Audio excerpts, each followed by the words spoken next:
Wake up, gamers, because you're listening to the Big Think Dimension with Dan and Bob Video Games. So it's an emote, and it's Banny in a Bane mask. Please stop.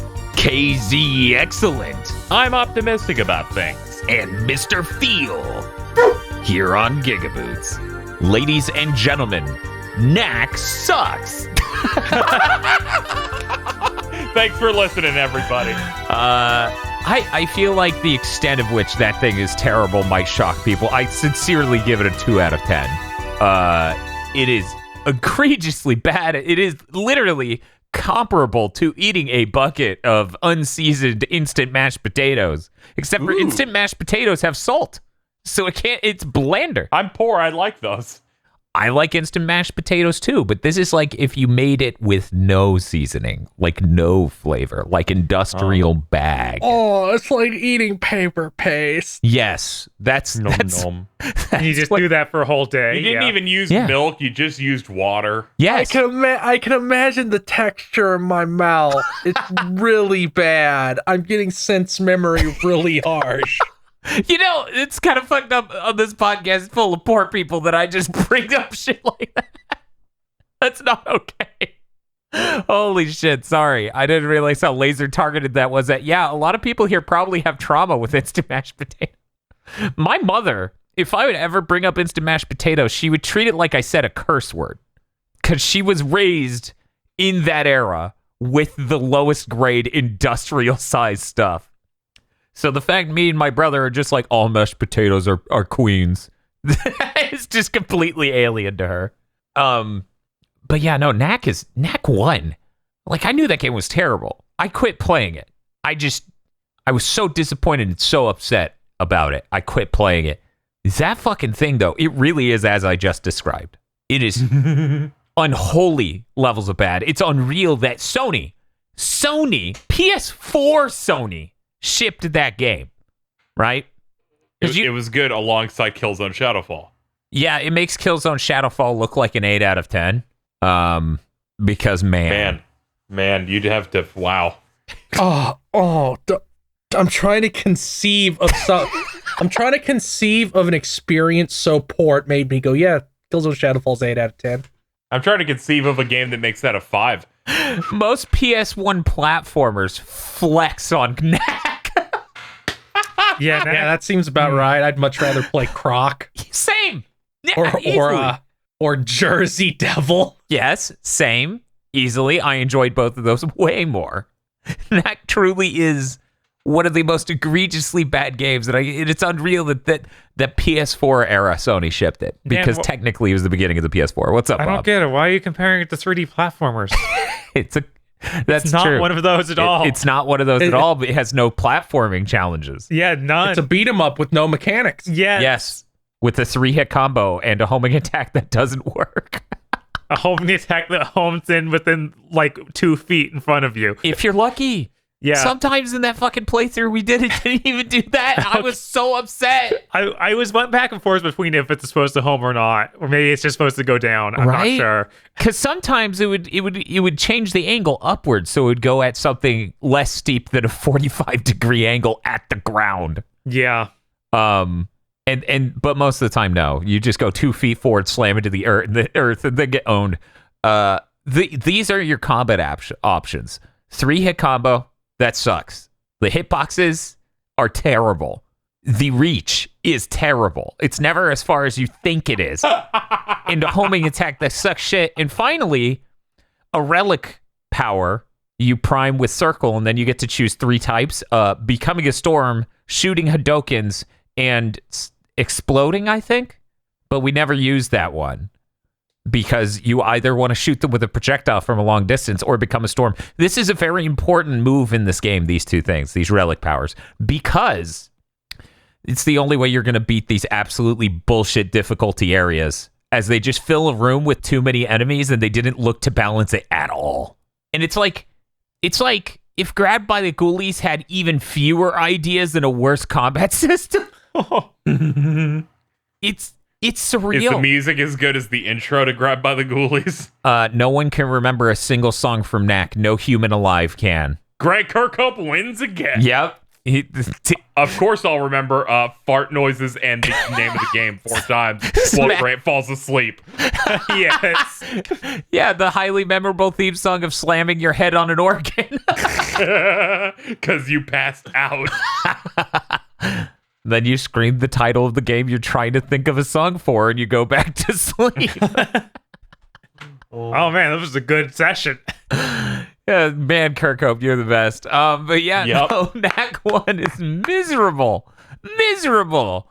It's the argument for Grab by the Ghoulies not being a 2 out of 10. Grab by the Ghoulies is 3 out of 10, I think. Putting it 1 point above Knack 1 because, man, what a miserable, giant fucking game. That thing's 10.5 hours. Yeah, it just keeps going. It just keeps going. There's a whole point in the plot, I shit you not, where the doctor's like, our plane ran out of fuel or has some problem. Knack, go in this cave and beat random shit up and get big to throw me. It's a filler arc in the middle of this game where the plot is paper thin and barely goes anywhere.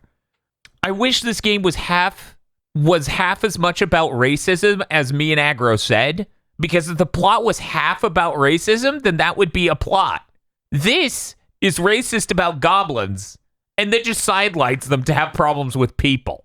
That's the problem with goblins. The plot isn't even about goblins, about racism against goblins. Obviously, they're inferior and should be persecuted. That's nothing we need to discuss. And that's the thing. That's what's so incredibly on point about the goblin racism in Knack. They depersoned the goblins so thoroughly that they're not a part of the plot. The problems can't be caused by the goblins, and they can't be resolved with the goblins. The problems are with other people.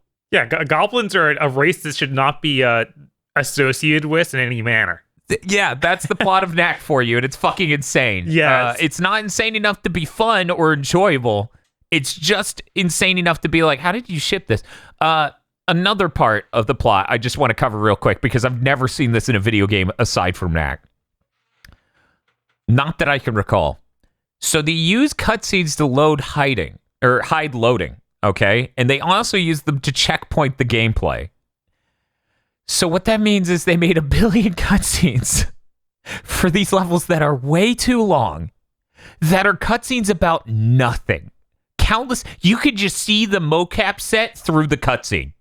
You could just see that they got the cast out, they got them on the mocap set, and they're like, ad lib. And they went, what? I mean, the cutscenes usually consist of walking from left to right. Yeah. There's a couple cutscenes where it's just like, we got to get there before they do. Yeah, I know. But yeah, I know. And then the cutscene ends. That's pretty good. There was the award for most insane cutscene. Bob, feel free to have your own candidate. Okay. This award for most insane cutscene is during one of the last levels of the game, second to last level. You're Stealth Knack, which is a Knack who's made of crystal so these security lasers can go through him. Stealth Knack goes into a laser room to hit a button. The button starts the cutscene. The cutscene is a door in this room it leads nowhere. It's just a blank slate of a room. This wall lifts up, and 4 guys with rocket launchers are there, and they blow up Knack, so you think he's dead. And everyone's like, oh no, Knack's dead. And they're just one room over seeing this. And then Knack reforms, and he goes, they blew me up as Stealth Knack. That means they know I'm stealthing. We can no longer stealth. And the cutscene ends. And I'm like, what? This is sounding like a good game. God, I wish. Yeah, I wish the rest of it had that insane energy. I wish every cutscene was that insane or memorable, but most of them really are what you said.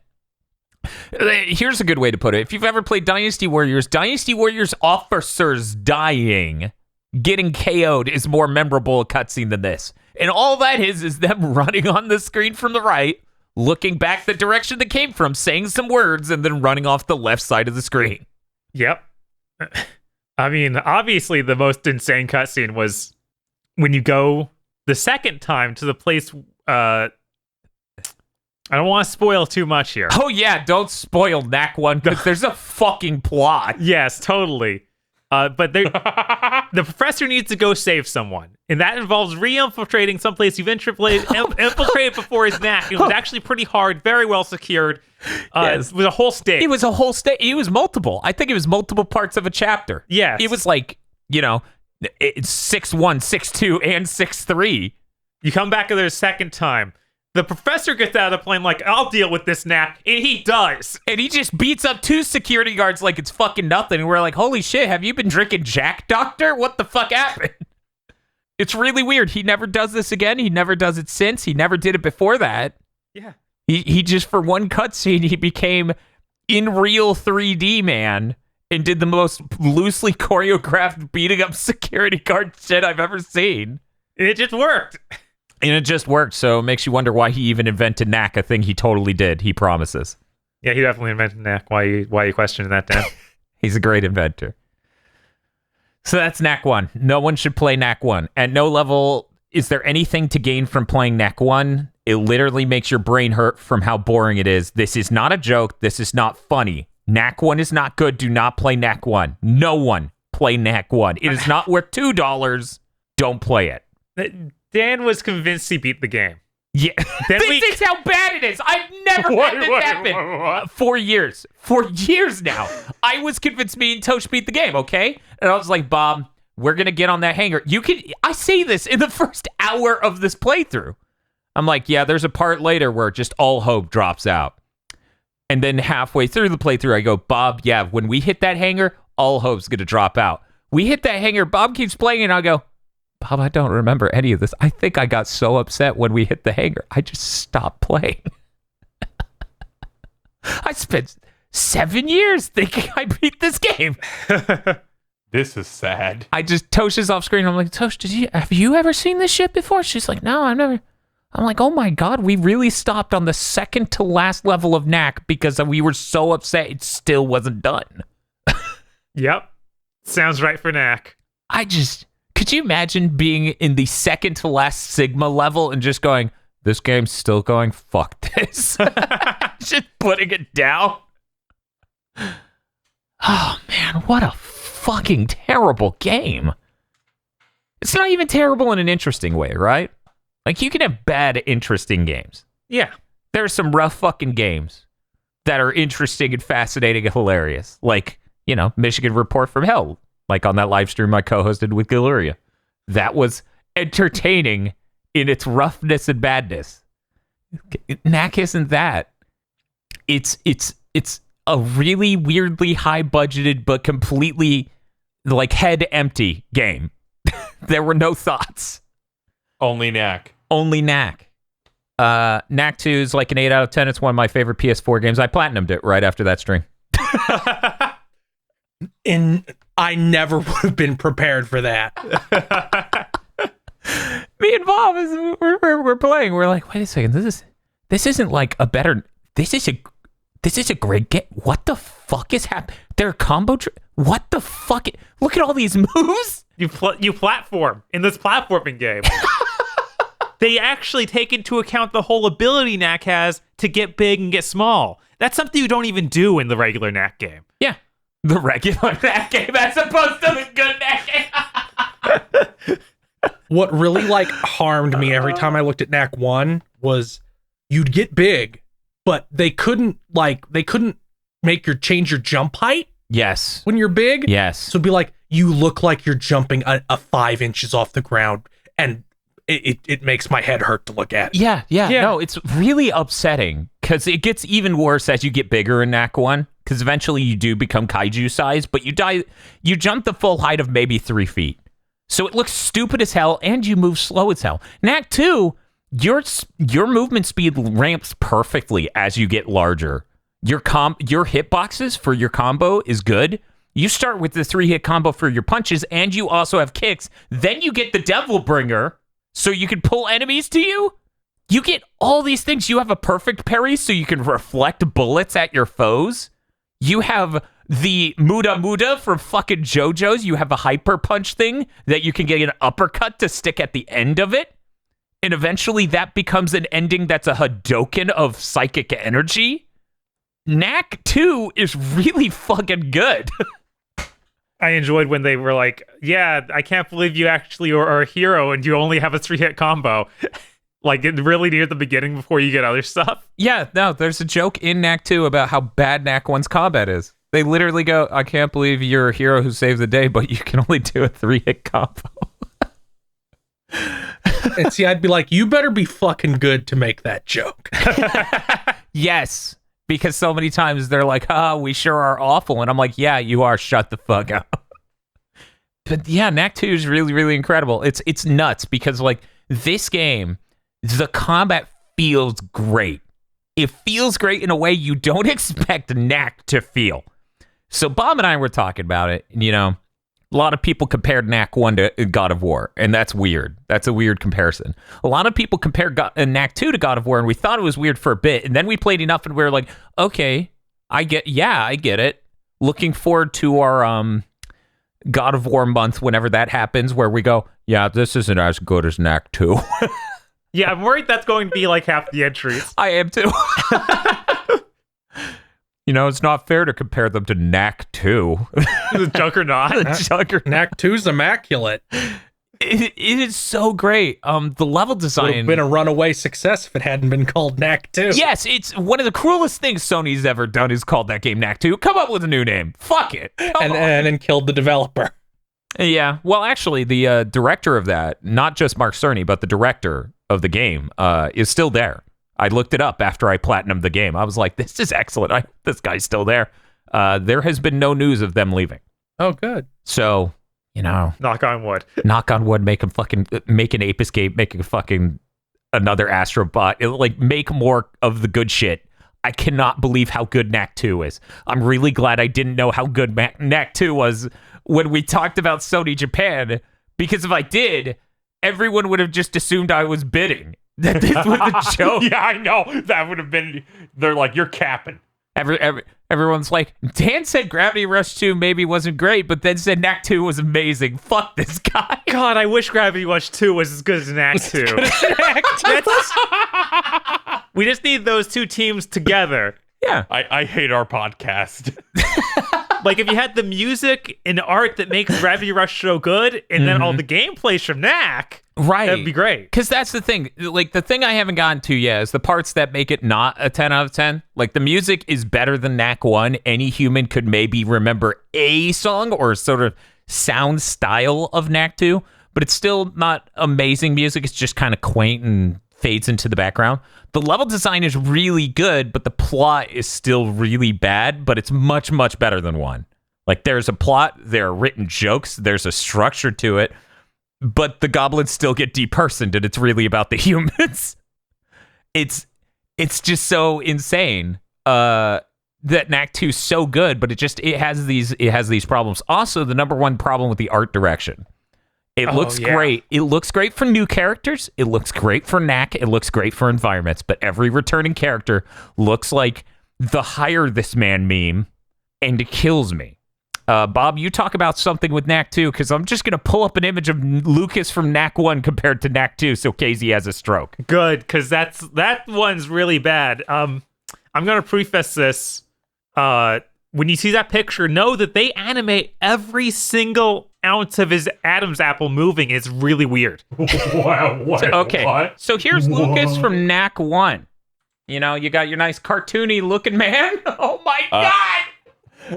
Okay, yeah. I didn't even have to look for this. It brought it up by default. Here's Knack 2. No. No. I don't know how this happened. Yeah, just the way they rendered hair and everything, really. He's so like bad.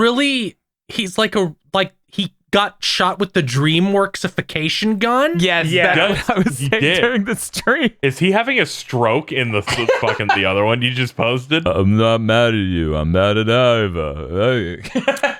Oh yeah, He's like, it's like the Cloudy with a Chance of Meatballs guy Yes. almost. Oh, He no. is. He is. He looks like a hire this man version of a DreamWorks character, and it killed me the entire game. also they ruined like Lucas as a character. Yeah, Completely. Which is really bizarre to complain about because he's one of the only people from Knack 1 who has a character that's good that you even remotely like. Like the doctor's a piece of shit the whole time. The uncle's okay, but a bit too much into goblin torture. I gotta kill them all, Knack. Cock and gob torture. There was a part where he literally goes, "Goblins hate confined spaces. I'll get it out of him." And then he just leaves this goblin in burnt wreckage for like hours, just interrogating him. And I'm like, this is kind of an hinge, man. Anyway, so yeah, the new characters in Act 2 look fine. Every returning character has like this really, really unsettling new design. And I could get... Knack looks great in Act 2. Like, the way they modeled him and animate him and everything looks real good. But it's a lot to deal with the humans. Yeah, they even did, like, extravagant QTE events, very God of War-like. Oh, yeah. It's kind of crazy. And it was great, too, because every time you get a new ability where they need you to figure out how you would use it against an enemy, a la Doom Eternal, instead of doing Doom Eternal sort of tutorial and combat room thing, they just do a QTE to show you how that would play out. So, like, hey, you got the ability to throw your stun boomerangs. So press and hold triangle during this QTE. You'll see them throw out the boomerang. It'll disable their electric field, and then you're going to push these buttons to attack. Or, hey, you got this grapple move. Okay, that means you're going to be able to pull this type of enemy towards you. Or, hey, you got your strong punch, which lets you destroy armor in order to damage them properly. Like, there's so many layers to the combat in this that's really good, and I enjoyed the hell out of it. And in fact, one of the requirements of getting a platinum was playing through the entire game again on hard, and honestly, it was really enjoyable the second time through, even. Like, in the middle of our stream, Bob's like, okay, slight spoilers for Knack 2 for anyone who's going to play it, so I guess skip this if you really are going to go through that. Knack, like Tiny Knack, just gets into a tank and starts wrecking shit, and the animation they make for him piloting the tank is so good, and the segment is so fucking joyous. And we get a second segment like that, and Bob's like, are you sure you're okay with me getting both of these? And I'm like, yeah, I'll get it on my second playthrough. Like, I already knew at that point, like, this game's so good. I was there during that part, and I was like, I gotta leave.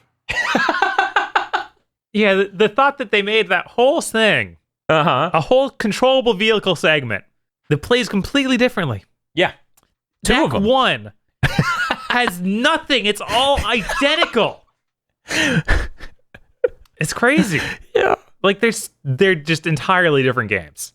Yeah, it's nuts. It's like, if the first Knack they put out was Knack 2, then people would be like, Mark Cerny's a fucking mega mind genius godlike Carmack.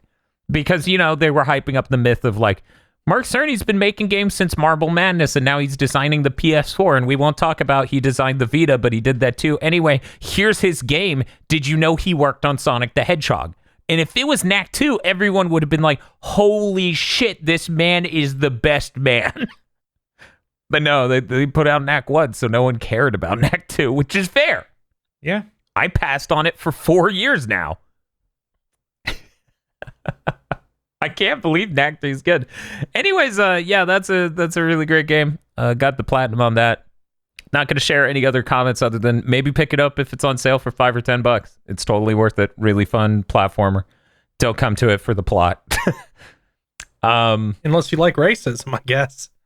I really wish it went into that. And unless you like such deep racism, they don't address it. Right? It's like the difference between something that's a dissection of racism and something that's just offhandedly racist. Yeah. What really jumped out at me in Knack 1 is they were like, yeah, you're kind of like making me wonder why I'm not on the goblin side, considering most of this seems to be, I want my people to not live in the wilderness versus fuck you, goblin, go back. And then the goblin's just like, I'm going to commit genocide. Yeah. Yeah. At least, you know, they even have a line in Knack 1 where it's like, well, let's not forget who attacked whose cities first. And Bob's like, who did? We don't know. And I was like, I'm gonna trust that the doctor's not a psychopath and that the goblins attacked human society first. And then the second Knack game's like, yeah, we're to talk all about that. And I'm like, oh, okay, good. Glad to know he's not a psychopath. At least not. I really thought Knack 2 at least would have like the good goblins. Like, even if it was just like a small contingent of the normal goblins, like they're like a small band of goblins. They're localized in this one place. I didn't think it'd just be no. Yeah, it's really weird that it goes to the extent Like they even like paint characters in a bad light. Like, oh yeah, the goblins are bad because they're smelly, and it's like, okay, well surely they're gonna turn this around because this just seems outrageously villainous from our heroes. Mm-hmm. But no, they never turn back on it. No, not even once. Okay, so here's one last thing. This is all I'm gonna. So here's the cast from Knack 1. The guy second from the right, his name is Ryder, okay? Yep. Oh no. Let me show you the hair shadering they did in the new one. Why? I don't. Yeah, he has like Final Fantasy 15 hair. I think he turned out the best of any of these comeback characters. You're probably right, but it's still Lucas is the one that really looks the worst to me. His eye, like Ryder's eyebrows are so bushy in a way that kills me. Is the doctor in Knack 2 at all? He is. He is. You visit him every once in a while for him to just be a total piece of shit. The thing that really weirded me out about Knack 1 is like you had like the Johnny Quest like archetypes. Yeah. But like the Brock Sampson type muscle guy seemed to be Knack, but then you still have Ryder. I know, isn't that funny? Who is also that archetype. It's very bizarre.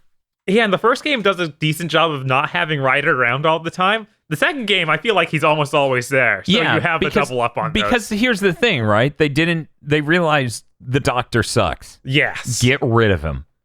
And that for some reason went even harder on making him bad.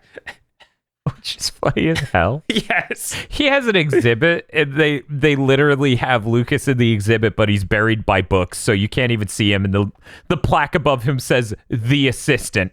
He's just like, wait, what the fuck? It's really funny to me. Also, the doctor's an insane piece of shit, but I'm not going to go any more into detail on that. I can't find any good pictures of the doc that aren't just people's thumbnails. That's how little he shows up in this game. That's how irrelevant he is, largely. Yeah. Oh well. Anyway, that's Knack 2. It's a really good game. Like, genuinely great game. More people should check it out. Aside from that, I got all the trophies I needed to get in Tony Hawk Pro Skater 1+2 except for grind to level 100. Hey, Bob. Hey, what's up? Do you know how you quickly grind to level 100? I don't, Dan. How do you do that? You make it so you have perfect everything through the mods. You know, perfect landings, perfect manuals, perfect whatever. And then you double your base score with that mod. Mm-hmm. You start a game. You spam the 900 15 times or 10 times in one combo, manually in between, because it will always land well because of those mods. And then you end your run, and then you do it again. And each time gets you 150 experience, and there's like 12,000 experience per level. I'm at 72. I have to do 28 more levels. Oh my god. So you have to spend somewhere in the ballpark of like 40 hours. I think I estimated it at something like 7 hours of just doing the 900. What were they thinking? They did not put enough goals in that game to make that make sense. And the payout shit.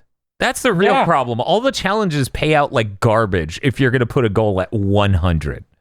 It's a real shame. I really, really enjoy Tony Hawk, though. I am just going to put up with this shit at some point, I think, and get that platinum. There are way too many gaps in Skater Heaven, is all I'm going to say. Yeah, for a level that doesn't actually exist, really. They're like, jump from this rail to that roof. No. This part of that edge of that roof. That's an extra gap. I shit you not, Bob. That is an extra gap that is named identically, but has a different point payout and is thus a unique gap. No. And to confuse you more, the list is sort of alphabetized, but it's broken into 3 chunks of alphabetized chunks. And those 2 gaps that are identical, basically, are in 2 different parts of the list with the same name. So I was like sitting there this morning, unable to sleep because of my fucked up sleep schedule, going, there's no way that's the same name. Am I really just this tired? There's no way That's miserable, yeah. No one would ever make 2 gaps with the same name. And then I landed the gap I had landed before, and I'm like, yeah, no, that's just a different part of this ledge. It's like 1 foot to the right. It's not a distinctly different gap. It's just they put two gaps named the same thing on the same ledge. What the fuck? So that wasn't great. Elsewise, whatever. Anyway, Tony Hawk Pro Skater 1+2. Really, really fucking great game. Looking forward to Diablo 2 Remastered. Not going to think about anything else or connect any other dots. Okay. Hey, Bob. Hey. Do you have any games you need to talk about? Sure. I missed one game on that roundup of games last week for Apple Arcade. Oh, that's true. Oh, look at you. Taiko Drum Master put out a game on there. On iOS. On iOS the same day as all those other Japanese games that came out. On Apple Arcade. Okay. They had a stronger week on Apple Arcade than fucking Stadia has ever had. Yes. It's called Taiko Pop Tap. They put the Taiko drum on your phone or your tablet. I put it on my tablet. Uh-huh. You have a touchscreen, big drum to hit. It's pretty neat. Do you just get two Apple pencils and drum? That seems... I don't know if you can even hook two Apple Pencil up at once. I don't think you can. Probably can't.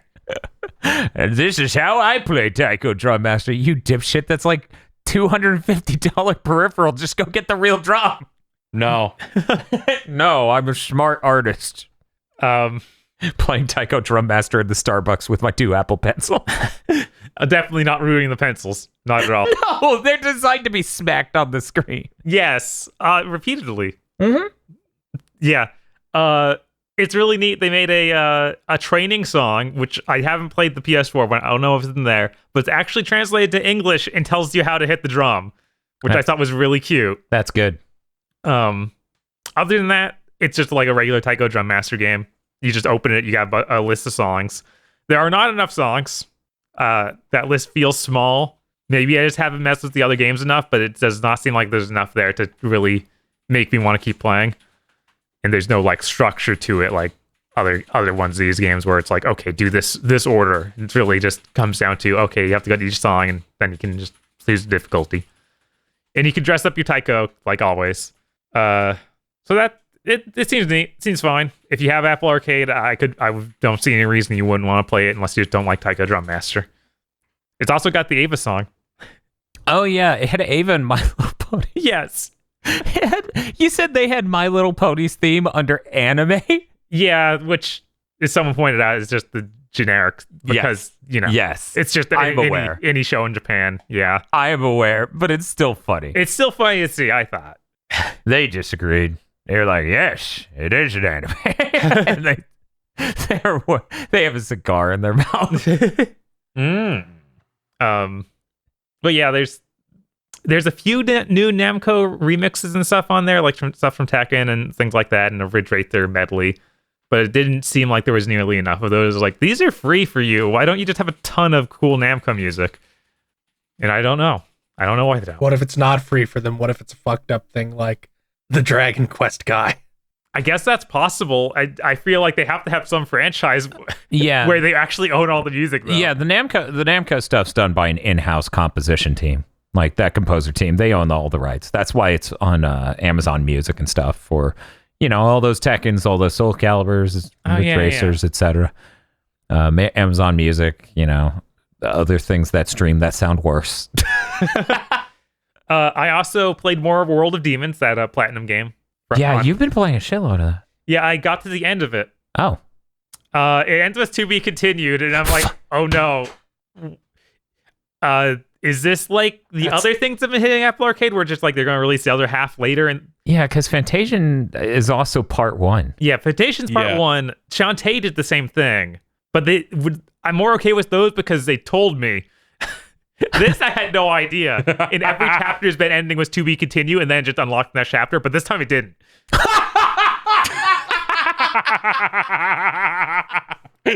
So sorry, Bob, that's great. That's so funny. It also feels like there could only possibly be one more chapter.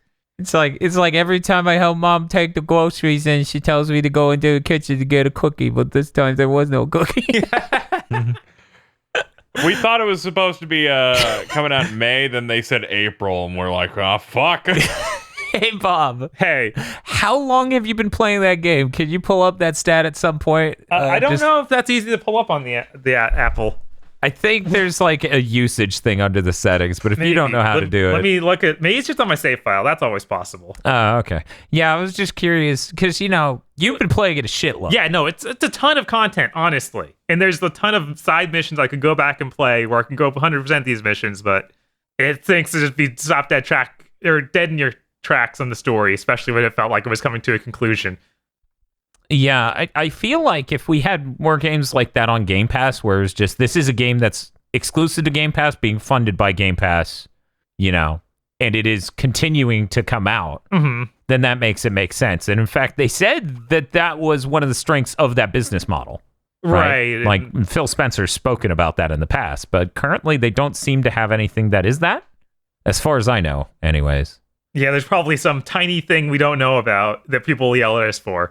Not knowing. Maybe. I don't know. Most of the things I know of that are on Game Pass that are small and indie are like done.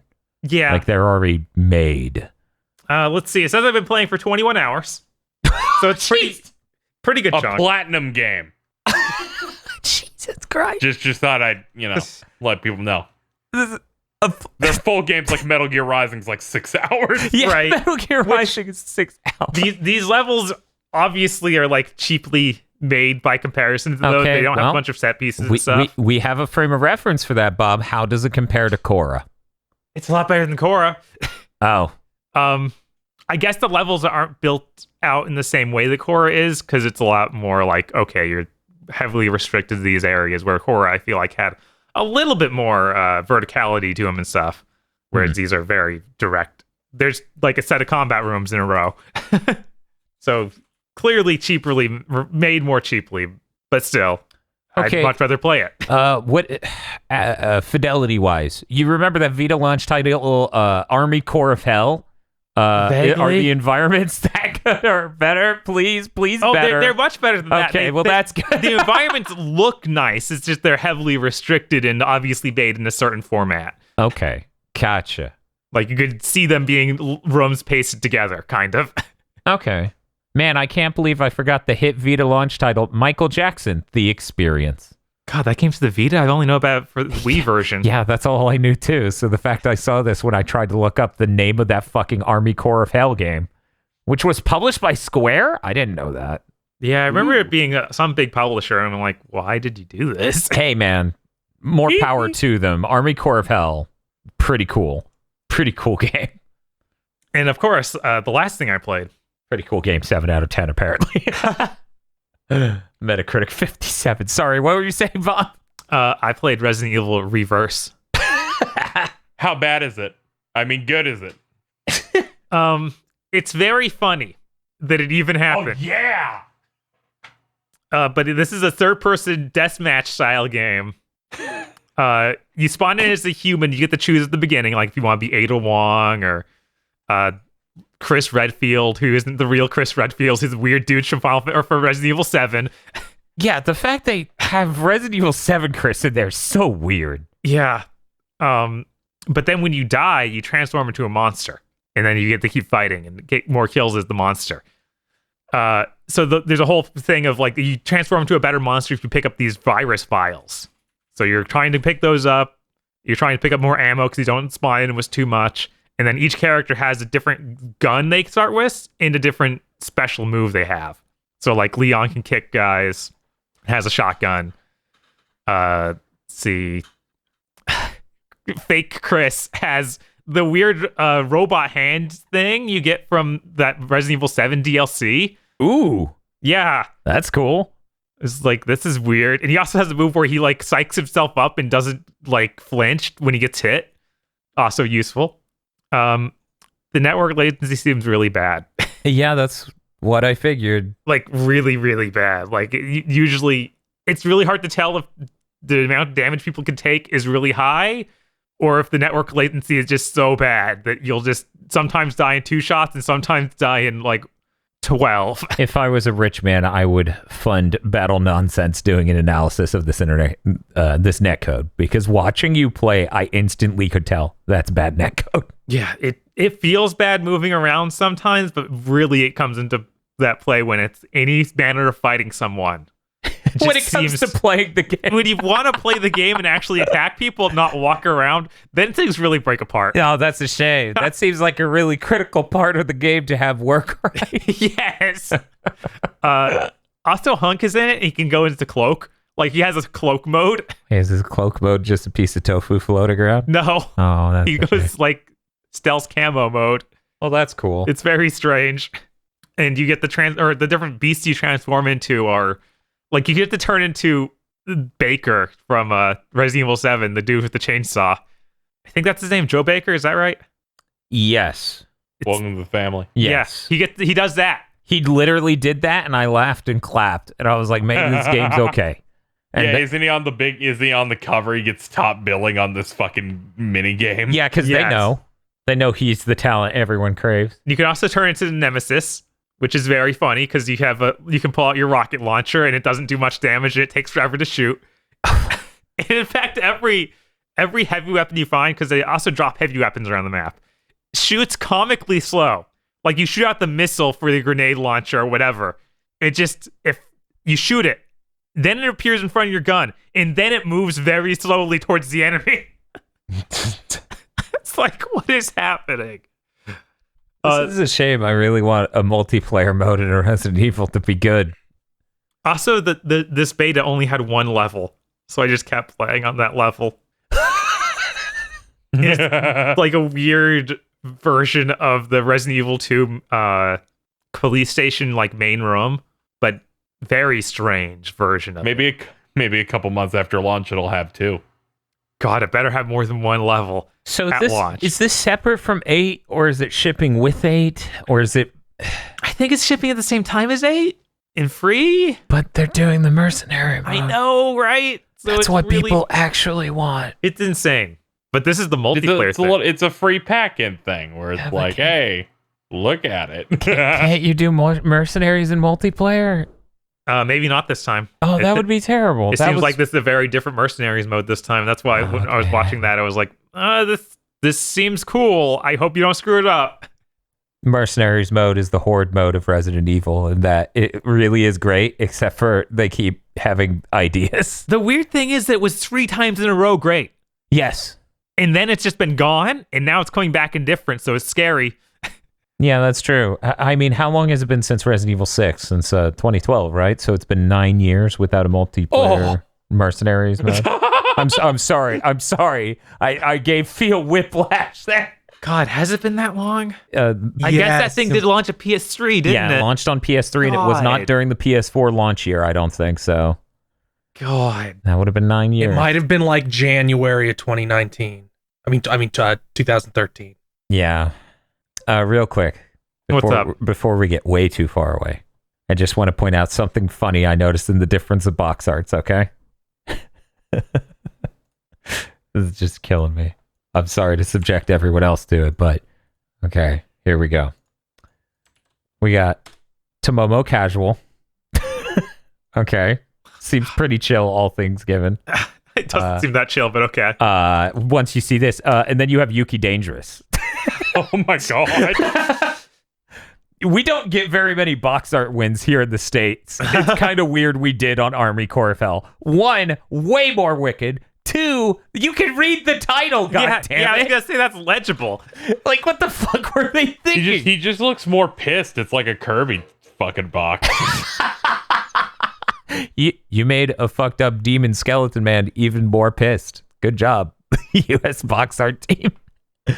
Yeah, no. Anyway, there better be multiplayer for that mercenaries mode. I'm not gonna hold my breath. I am. I'm so excited for Resident Evil 8. Yeah, it looks real cool. I'm not gonna expect it to be as enjoyable for me as Resident Evil 3. So if it is, that will floor me completely. When they showed a clip of something yesterday, they showed the part where they heal and it's still pouring the fucking juice on his hand. And I'm like, yes. What a good game. Yeah, when someone's almost dead, they just dunk a whole Gatorade cooler on them like a sports event. Yeah, if something's broken or not broken, don't fix it. The best part. So, Bob, would you recommend Resident Evil Reverse? No, but it's funny. I said this on Twitter. I'll go ahead and say here too. Of like, Sure. At least this is kind of dumb fun. Unlike the last thing they did was pack was RE3, which I couldn't even get through like one play of it and not just hate it. What did they pack with RE3? They packed some other thing. I think KZ's the only other person who played it. Yeah, it's that resistance. That's Remember, it. Yeah. it's that thing where some dude's the puppet master that summons. It's a bad Left 4 Dead. enemies. It's really bad Left 4 Dead. Good Is lord. that I think it's Dead by Daylight-esque? Or it's one of those games that's like somewhat popular now where there's like a mastermind that specifically does that, and they felt like they were trying to tap into that, but it just didn't work at all. Yeah. So at least it's not that. I would actually boot this up and play it more than once. And This seems really stupid that you could understand in 60 seconds. Yeah, and if they put in real Chris, I'll definitely play it again. They put in the fridge. Yes. See, that's the fridge people want. They don't want that Series X fridge. They want a real-life refrigerator that looks like Chris. Can we get like 6 Chris's in there like Goku? God, that'd be good. Yeah, 5 Chris, 8 Chris, 6 Chris. Yeah, look at. I'm gonna post this picture because it's just this isn't Chris. Okay, sure. I don't know who it is, but it's not Chris. Yeah, I know that guy. Chris with a question mark. No, Bob, that's Leon. the center one, Dan. No, Bob, that's the spooky red-eyed gas maskman. Why would you ever use the RE7 Chris model again? It looked so bad. I know. I Look don't at that. I had to get a closer shot too. I don't know. Like, nobody This gave is the them most the memo. generic white person they've ever made.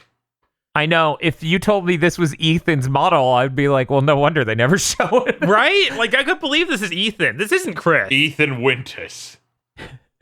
God, look at that. Look at that fucking image of him. This man looks like he had to wait 1 minute for a coffee at Starbucks and he's ready to just start upsetting people. Yeah. But that's all I played. Okay, cool. Hey, Casey, what you been playing?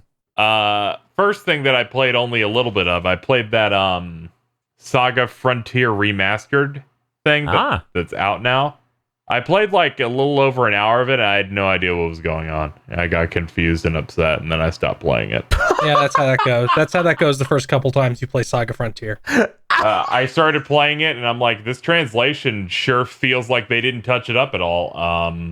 So the plot conveyed basically nothing to me. I went around a bunch of rooms that were empty, and nothing happened in them. Desperately looking for what I assume is story progression.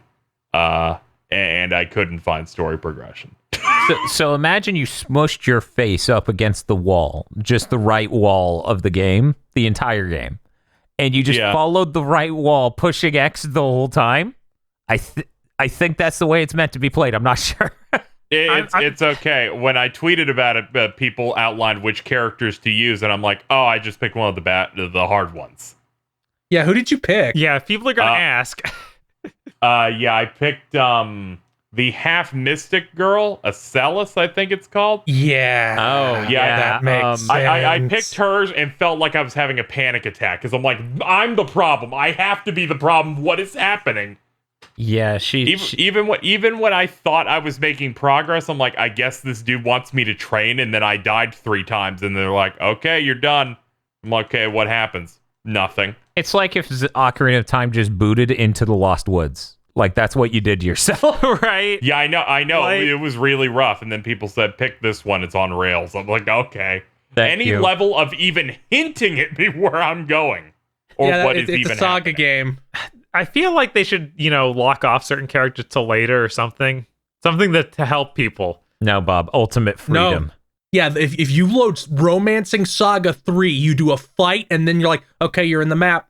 What do I do? You're in the world map. I feel like there's some sort of difference between freedom and we didn't want to make a normal game. Not in that is 1997 or understandable whenever by this you. came up, there wasn't. Yeah, I don't know. I remember when Octopath came out, people were like, they're just trying to be Saga. I'm like, I'm glad they weren't trying that much to be Saga. At least I could play that and understand anything at all. So what you're saying is you need to try Saga Frontier 2. Saga Frontier 2 is weird, but a million times more linear. Yeah, I'm gonna try one of the other characters and see Yeah. if things get a little bit better. But I kind of just I can't say I've bounced off something as hard as I did that quickly. Where I'm like, what? What? When I went in a room and picked up items, and when I tried to leave, they're like, you dropped them. I'm like, what do you want from me? Wow. Okay. And I kept going back into that room every time I assumed a scene of relevance happened. Like, eventually this is going to do something. Eventually. Anything. The backgrounds and stuff look neat. Yeah. Like, Yeah, it's real nice. all really well animated. It really was an amazing looking game on the PS1, and I'm glad this remaster seems to be doing it justice. I plan on picking it up sometime soon. Sprites are a little uglyish. They're a little, you know, this is a remaster of a PS1 thing. Let's make it watercolory. Let's Super Eagle it a little bit. Yeah, that's what I'm worried about. Yeah, is there a way to turn that off that you found? No. No, the settings and the UI stuff is one thing where I'm just like, it's a little cheapish. Just everything about it, because I started looking at footage of the actual old game, and I'm like, yeah, this kind of just feels a bit more minimalist. I don't know how I would describe it, where it just kind of feels mobile-y a little, like mobile game-esque, where it's like big giant buttons and stuff. But I'm willing to, you know, jump back to it and try someone else and see if I can get into it, because I would like to, since it's a series I know nothing about. But I made the mistake of picking a character that sounded cool. Yeah, so you should have picked a character named Blue, because their name's Blue, and that's like Pokemon. This was my master brain system back in the day. You know? There's also a character named Red, isn't there? Isn't his name Red? Yes. I couldn't remember if Red was in 1 or 2, so I was keeping quiet on that till someone said so. It's like, I think Red's in 1. I don't fucking remember. Yeah, people told me to just pick someone else, so I'll do that. Aside from that, I played Toho Luna Nights. That's on Game Pass, so I just played through that this past week. Yeah, that game's good. I can see why we talked about it on Game of the Year whenever that year was, like 2 years ago or whatever. Was that 2 years ago, or is this a bit? Was it 2 years ago? I don't remember. I just remember I think it came up out a couple for times. real 2 years ago, maybe, or maybe it was only 1 year. It was a while ago. I don't know. Yeah, I don't know. it was in our first Goaties list for Yes. Okay, so it was a year and 3 months ago, not 3 months ago. That's all I was unclear on, because I couldn't remember which it came out during. Yeah, but I was playing through that. Really solid boss fights in that were especially good. I did the whole thing, including that extra that post game chapter that they added. That added a couple of bosses to it. Yeah. That kind of a ball buster at points, but I enjoyed it. Yeah, there's not much to say about it, because it's just really solid, like Metroidvania. The boss stuff and the stopping time stuff I found especially good. Like, you'll fight Marissa in that, and it's like you'll stop the giant corkscrew attack and jump in between the gaps to avoid it, and various other dodge and boss gimmicks that I thought were pretty neat. It really starts to like make my brain hurt when it's like, okay, this color of projectile starts to go backwards when you slow down time. I'm like, oh yeah. Toward the end, I'm like, oh, you're really coming for me now. Or I'm like, oh, you're giving me that Egavania feeling of like, man, I really have to push to reach some sort of safety room, especially toward the end. And then they're like, you're going to fight 2 bosses now. And I'm like, I'd rather not, to be honest with you. But I guess we're doing it.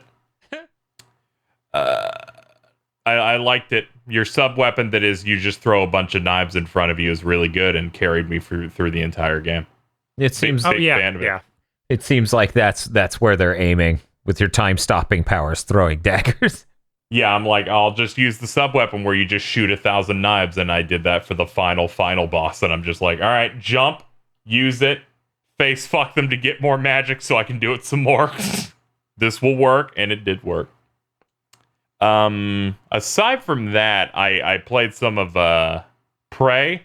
That's the new Prey, not the old, Not not during- the Prey from 15 years ago. Yeah, during Casey's live stream, he's like, since I have an Xbox and Game Pass, I played Prey. And I'm like, you have an Xbox now, Casey. You just said you played Prey on the Xbox. I need you to tell me which Prey on which Xbox. I played the Prey that the Bethesda made recently. Okay, there we go. How did that go? I've never been more lost playing a game. I don't know. You In just talked about recent Saga Frontier. Right. A new game where I'm like, I don't know the general area they mean for me to go. They kind of just give you a general idea and just be like, figure it out. We gave you a sub goal that is in this direction, but then when I look it up, we're like, you're not expected to hit that area for 4 hours. And I'm like, why is it pointed on my map forever? I think that's part of why people like it. I'm not sure. Yeah, I'm not sure why people like it. But that's how it felt when I tried. I thought it was neat. Like the aesthetics and everything, and the general like look and some of the tools I was getting, like the glue gun for the mimics that pop out, and then you can like shatter them and stuff. But I think you're way too spongy in that game, where like someone will hit me and I'm like, that's 70% of my health. I feel like I'm just getting wrecked by things show up and it's done. It's over. It feels like it's designed with that PC game mentality of hit the quick save button. Yes, and I immediately started hitting that mode with it. Yeah. It actually gets the opposite problem later on, because I almost beat it and just fell out. Because it's like, I'm just rinsing all these monsters. Yeah, I did a few hours. Like I started getting the power stuff where you can like shoot energy balls to like do big spread damage and stuff. And I went, all right, this is going somewhere, but I keep getting lost and going the wrong way and then taking damage and then getting upset because it fucking healing's a bit on the sparse side. At least from my experience. CKZ, you're brave. I didn't use the powers because it's an arcane game and they do that thing where they scare you. Where it's like, you can use these powers, but if you give yourself too many powers, all the station's auto defense systems will decide you're a monster and kill you every time you pop up. And I'm like, why does Arcane always do this? It's every game they make. They don't want the game to be fun. What? Yeah, that because they're like, oh, here's cool powers, but if you want to use them, you have to take some horrible penalty. Well, this is fucked up. Fucking make it power fantasy, assholes. What are you doing? I don't know. I was having an okay time, but felt like I was making negative progress in some chunks where I'm like, God, I don't know where you want me to actually go. Did you get to any of like the spacewalk scenes? Like I went out of the airlock a couple of times, so I did like the float controls, but I didn't walk around in space. That's what I mean. Okay, yeah, I did a couple of those, and I thought that was neat. I kind of capped off for people who played it, where maybe in a half hour after they're like, okay, here are these things that are just in the floating sections that will just explode, and a bunch of them will catch on fire and try to eat you. There's like a bunch of bomb-related enemies they'll just puff up, and then a bunch of them like come out of eggs. And I was like, okay, I'm good. I have no idea which way I'm going, and I'm just getting upset. Okay, now these boxes are going to spawn spiders that explode. It just becomes Killzone Shadowfalls. What I'm saying. No, that's why it was getting me upset, because it was just like those Killzone Shadowfall things that reminding me of them. I'm like, it's the same shit. Yeah, it really is. I don't know. I thought the story stuff was cool. I wish they should have just made it play exactly like Doom. Then it would have been a better video game. Something tells me Arcane's smaller studio cannot do that. I don't know why. I don't know, man. They got to find the fun zone, okay? I think the opening of Prey is really cool, at least. Oh yeah, I thought all that stuff was sick. I sure wish it was just that the whole time, and I didn't have to fight anything. Yeah. Or problem solve anything. Or play it. I could just watch. Can you just make that a show that I can watch instead of having to play that game? That's all I did this week, by the way. You can take it away from me. I was going to say, I'm really glad the last game you talked about was Prey, because I was sitting here sweating, and I'm like, is this man just like, yeah, this week I played Dan's backlog. I played Saga Frontier and also Toho Luna Nights. If you came out with a third fucking game, that was my backlog, I was going to scream. Yeah, that was... Toho Luna Nights, that shit's like 5 hours or some shit. It took longer for me because I'm bad, but still. Yeah, no, it's a nice length. it's a nice length game, and I should play it. But let me tell you about doing the 900 for 7 hours straight. Oh yeah, boy. Look, I want that. I want that platinum. Toho's ruined for me. I need that platinum feel. I need that. God damn platinum. you! I don't know why they haven't put Toho on PlayStation. Then you could go to platinum. It seems crazy. Yeah, that's so many other Toho games are on PlayStation. Clearly, that's the problem. Yeah, not you. Obviously, not you. Obviously, I'm not to be blamed. I was losing it because fucking they play the UN Owen Was Her is one of the Toho tracks that plays. And the internet has ruined me because I always only heard that song with the video of Ronald McDonald dancing and being insane from meme compilations. So it played and I'm like, yeah, it's the Ronald McDonald song. Oh God, this is on a hard boss. This is the worst. That's perfect. That is really good. I imagine Prey being on the Series X really helped. It felt fine. Yeah, because I knew there were things about input lag being terrible and loads being awful. It only crashed twice, and it ran like shit. Whoa! It crashed. Still. I guess it's got Bethesda on the box. It's cursed. Yeah. They're like, would you like to open the door? And I clicked to open the door, and then it started loading for 3 seconds, and then just hard crashed. I think it only hard crashed on me once on the PS4 Pro when I played it at launch. Yeah, I was gonna say it crashed at least once. It would just be frozen for like 3 seconds of just being on the loading screen frozen, and then I was on the dashboard again. I'm like, what? You're like, oh, that's cool. How did I get here? Why don't they ever tell me it crashed and give me a crash report? It's like even Xbox doesn't know. Yeah, I don't know. Yeah, that's weird. I don't know. Part of me wants to entertain. It's because they won't tell you whether it was the game or the OS. I never know with the launch of these new consoles if the reason these games are crashing are the games or the OS. It's too fresh. I don't like that. It's scary. Yeah. Hey, Phil, what have you been playing? I finished Blood, including the campaign and both the expansion packs that were made. The one made by the developers of Blood is really good.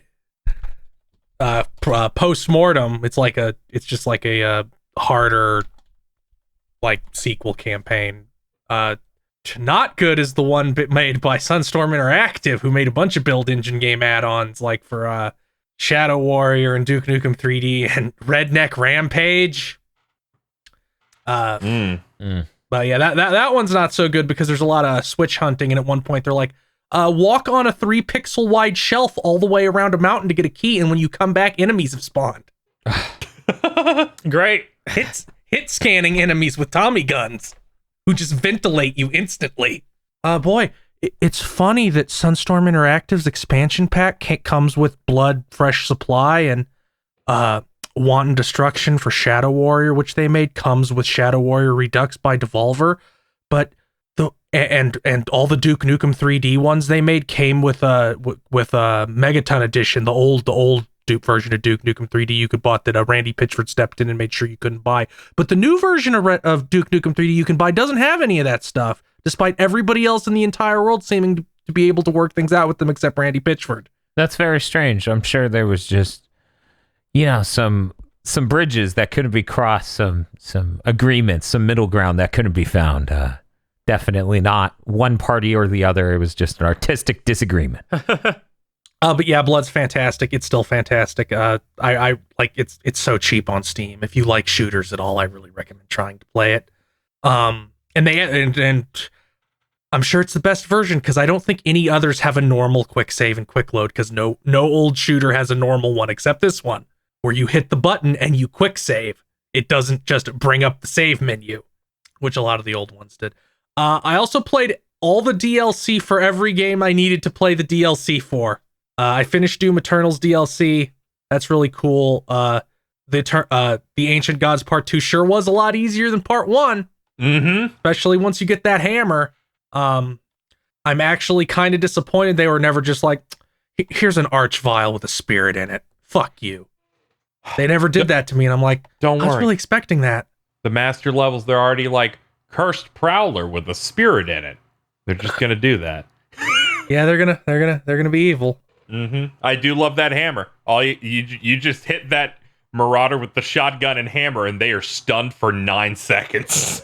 I really thought the final boss was great. Really cool mechanics to that. Yep. Good use of the hammer. Really liked the ending also. Mostly. I did the Alan Wake DLC for Control. I didn't do the other DLC, and the game is no longer installed on my PS5. The Alan Wake DLC is really good. I don't want to say anything else about it, but if you play Alan Wake, I 100% recommend playing that DLC. It's brilliant. Good. Like, I had to put the controller down when I realized what they were doing. Like, you brilliant motherfuckers. You better be making another Alan Wake. Don't worry about it. And I did all the Neo DLCs.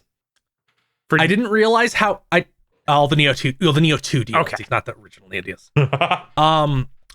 I didn't know that each Neo 2 DLC added another layer of New Game Plus, so now it goes up to like +4 that all have very distinct differences where wildly different shit happens.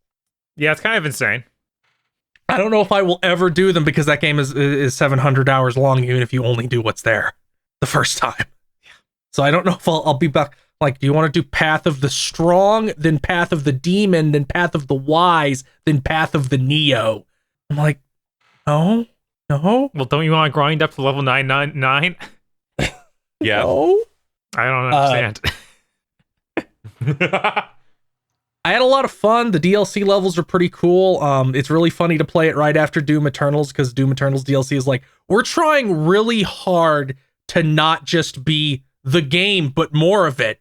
Meanwhile, the Neo 2 DLC kind of feels like, whatever, I wear sweatpants outside. It's just more. I'm like, well, it's good, so good? Good. It's like, okay, well, it's good that you think it's good. That's all that matters. It's one of those things where it's like, yeah, the original story wasn't good at all, so it's fine to keep hacking things on. It's not going to hurt anything. The story of the Neo 2 DLCs, I was falling asleep trying to stay awake during those. I'm like, yeah, I have never cared less about anything. They show the human form of one of the demons in the main game, and he looks kind of like Dolph Lundgren, and it was making me freak out. Well, that's good. The first two DLC, the DLCs are only very, very vaguely connected. It's like you're going back in time to meet the person who had the glowy gold sword before you did, and so it's like 3 fairly short segments. That, like, I beat all 3 in 2 days, and I didn't even play super hard. It's basically like you have 3 new regions, and each of them are slightly shorter than a region in the main game. The last DLC started to be very Dark Souls-esque. Ooh, evil? Which was, yeah, evil in that Dark Souls way, where it's like, this enemy has moves specifically to trick you into thinking it ends, its combo is over, and then it like slips and falls on top of you or whatever. I hate the one where they fall on you.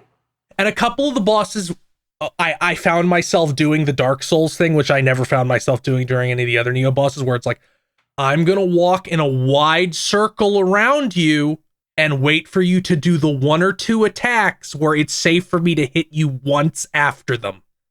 Okay, I did a little bit of that sometimes when I was doing really bad. It's like, there's a little bit of that, and that's not great. But overall, it was... Granted, I was running a ninja that would die in like a hit and a half. Yeah, overall, I had fun with the DLC. It was pretty good. Fuck that lightning status effect. What the fuck were they thinking? It's like, you didn't dodge this attack. Now you move at 70% speed for 90 seconds. Well, just kill me. Just have the attack kill me. It's less frustrating than moving in slow motion. What the fuck is wrong with you? God. Anyway, it's cool. I don't know if I'll ever go back and like do the New Game Plus, which adds a bunch of new shit. Like, you get a new equipment slot that only exists in New Game Plus. Oh man, that reminds me of Knack 2 and how it has Blades Knack and Vampire Knack and all these other Knacks with crazy super specific powers that you don't get normally. Like, seriously, you get a flash step as Vampire Knack. You appear behind the enemy. Yeah, it's trickster mode. It's fucked up how good the game is. Dan, I'm already going to play Knack 2. It's already in my PS5, okay? I'm playing Knack 2. You won. I was like, yeah, I beat the whole game without unlocking a single extra Knack because I didn't do a good enough job finding treasures, I guess. Like, looking at the numbers, I think we got like 30% of them, which isn't enough to get any one Knack. Oh my god, it's literally like the costumes in the first 3 God of War games where it's like, he's a cow now and you have infinite magic. Yes, but they made like specific abilities for this too, so it's like crazy. One of them is like a gunner ability. I think it's the green one, and you shoot like particle bits at the cost of relic cost, which is or relic energy, which is normally like a buffer shield before you take any actual damage. It's really fucking cool. I'm sorry, I just thought about like, oh yeah, I beat Knack 2, and then most of the way through my playthrough the second time I started unlocking those extra Knacks, which are cool as hell. I'm sorry, I'll shut up about Knack 2. That's all I played. I'm done. You know what that means it's time for, Dan? Yes, Mr. Phil, I believe that means it's time for the Podlord. Oh fuck, it's time for the Podlords. The Podlords? It's time for a cheerwine break and the Podlord. Pod Lords. Yes, that's right. The Pod Lords. Pod Lords such as on tech. Eat Lee Broyles. Corey Brown. Terrible Goblin Mess.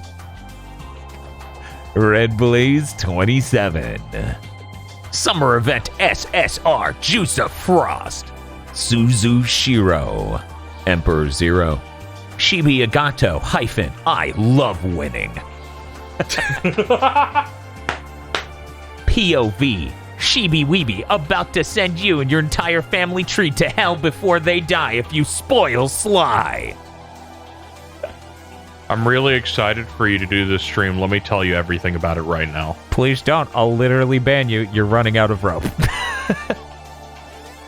Rado. Nothing can forestall his return.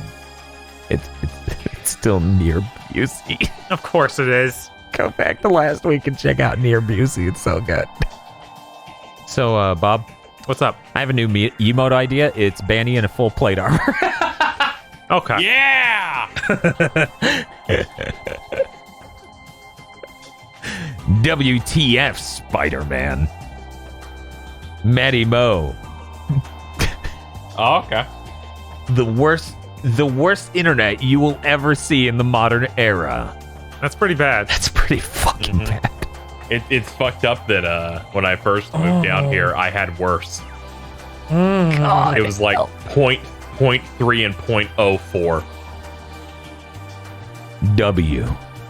DFW 3K. Scrimblow Bimblow versus Drimblow Demblow. Saga Swimblow Edition Blow. No! And believe it or not, I just fucking aced that test. Checkmate, Podlord. I didn't even practice or anything. He definitely didn't. Devil Summoner Raido Musa Noha versus Shiny Devil Saga Game Freak Edition. Oh. Santi Kunai. Kristen. Hey, Bob. Hey. I have an idea for a new emo. It's Banny, but she's wearing a beanie. God. I need to edit in the beanie. You're right, they didn't even do that. Put it on her nose or something. Every other Podler beat them to the punch. Devil Summoner Raido Kuzunoha versus Digital Devil Saga Switch Edition. Coming soon as soon as you fund our $250,000 stream goal. That is not actually the title. I just started breaking down in the middle of that. And I'm like, man, this meme's going to get real weird when we have to play every Mega 10 game. You know, I keep getting nervous. We're closing in eventually on a year of that fucking Podlord. Yeah. Oh, yeah? Yeah. New Super Scrimblow Blimblow 7 escaped from the Waffle Squarf bathroom. The Tonberry hired to play the role of Onaga in Mortal Kombat. Yeah! God. Onaga Raw! Kyle Bjork. Forgot to change my Podlord name last week. Well, that happens when you sift through cables and wires. Here's KZ Xbox Solent. It's a picture of Series X that has 3D glasses. I think we've seen this before. Yeah, I think so. Pretty sure.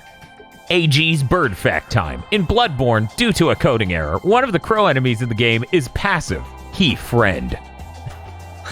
Okay. Hell yeah. That's that FromSoft magic. Yup. Is it an accent or Kino?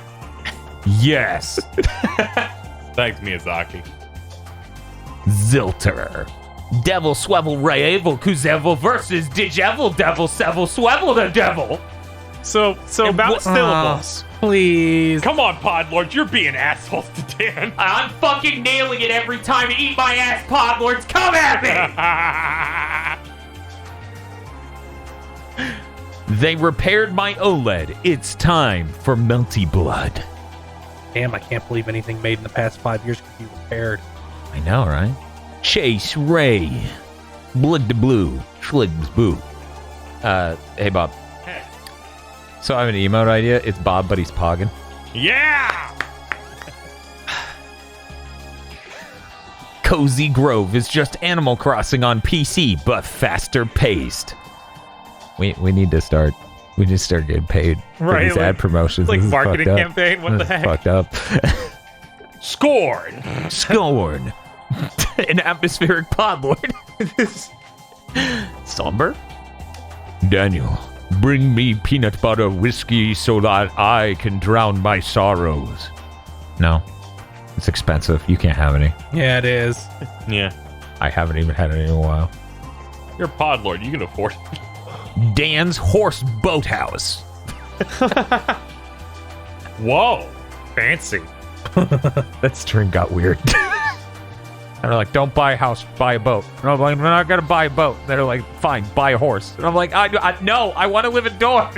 And I like how it came back to me saying Dan was insisting on getting a boat. Yeah, no, it is in fact the exact opposite. I condemned everyone around here who owns a boat. Of course, you're in Florida. Speaking of boat, Bart. Good pixel art. Sorry, pixel Bart. Bort. My son is also named Bort. Cooper Tank. Feel. I guess it was too much to ask for Stryker to get fired for not being able to tell his brutality and fatality apart. But listen to the extras when it goes up. Yep. In 3 months, you will understand. Fucking Mortal Kombat 4. Anyway. Lamu. Trade offer. I think it's a good trade for $50 a month. Yeah. To me, you receive soul damage. Behind the banjo door, KZ finds a ukulele. And another door. Will he continue here or return to the Sion door? Keep going. I want to see where this leads. Me during Armchair Dev's Mortal Kombat. Akira rides again. Rival schools fans get first win in years. God, Yeah. it has been a while. What was the last thing they got? Fucking Batsu being in Tatsunoko vs. Capcom. Oh god. Way to go. I forgot he was even in that because it's like, why'd you choose him? Indigo Sykes. Oh, I'm sorry, 13 years ago. Swag Marth. My favorite Podlord bit. I don't have a bit this week. Here's a pic of my sleeping dog Chester. I love him, and he loves you all. Oh, Shout out to Chester. Shout out to Chester. shout out to Chester. Maria Kondenzavna. Eve, thanks you for shopping at Walmart. Quit trying to sell me on using an iPad as a game console. I have podcasters to feed. Fair. Yeah, no, that's fair. Yep. We ultimately went, nah. It was funny. Me and Bob had the conversation. I was like, yeah, no, they're going to update that thing pretty soon, like in the next year. And then Apple's like, we have an event 1 week from now. And I'm like, I Right. fucking knew it. Yeah. Evil Lucario. Based and Chadhan Pill. Yeah. He's gonna fuck Boo. Oh, no.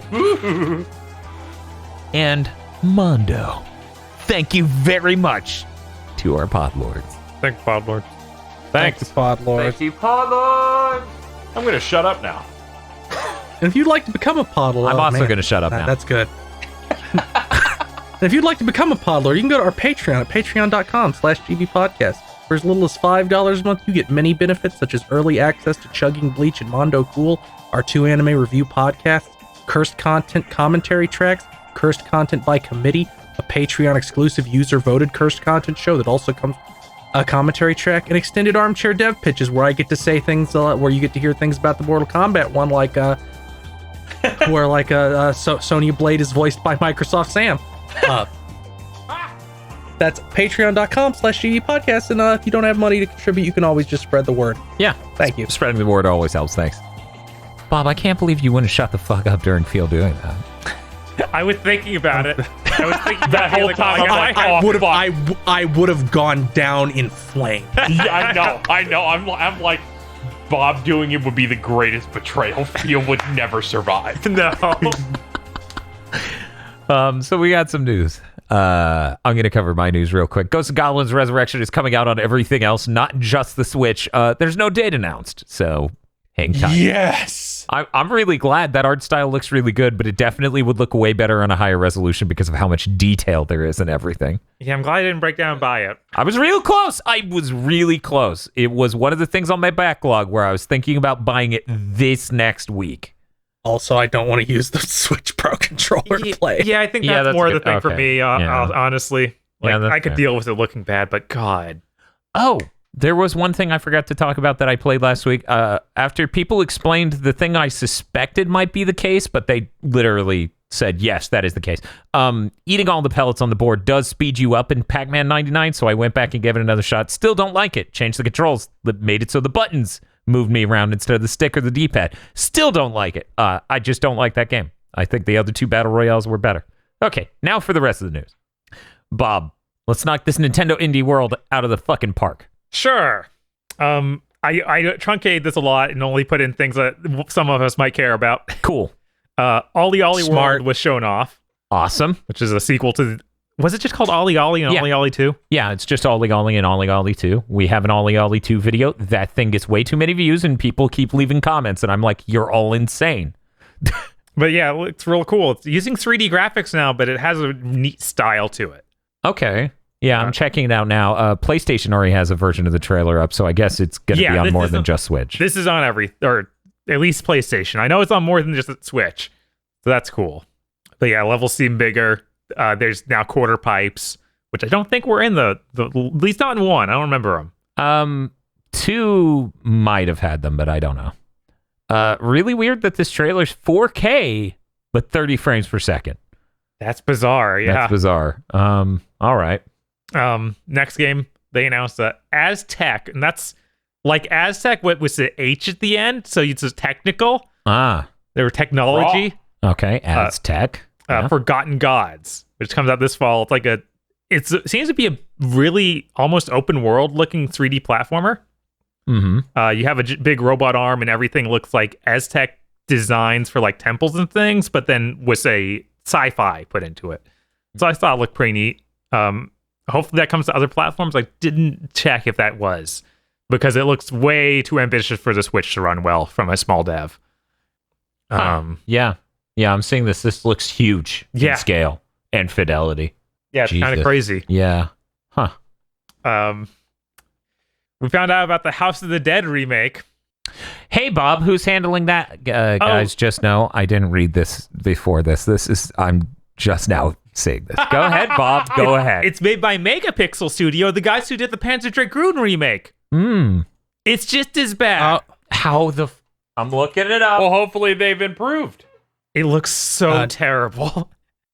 I just feel like Trent Reznor looking at Quake 2, looking at this like, this has no atmosphere. Yeah, it reminds me of that House of the Dead they made on the Wii super late in it, but has even less style.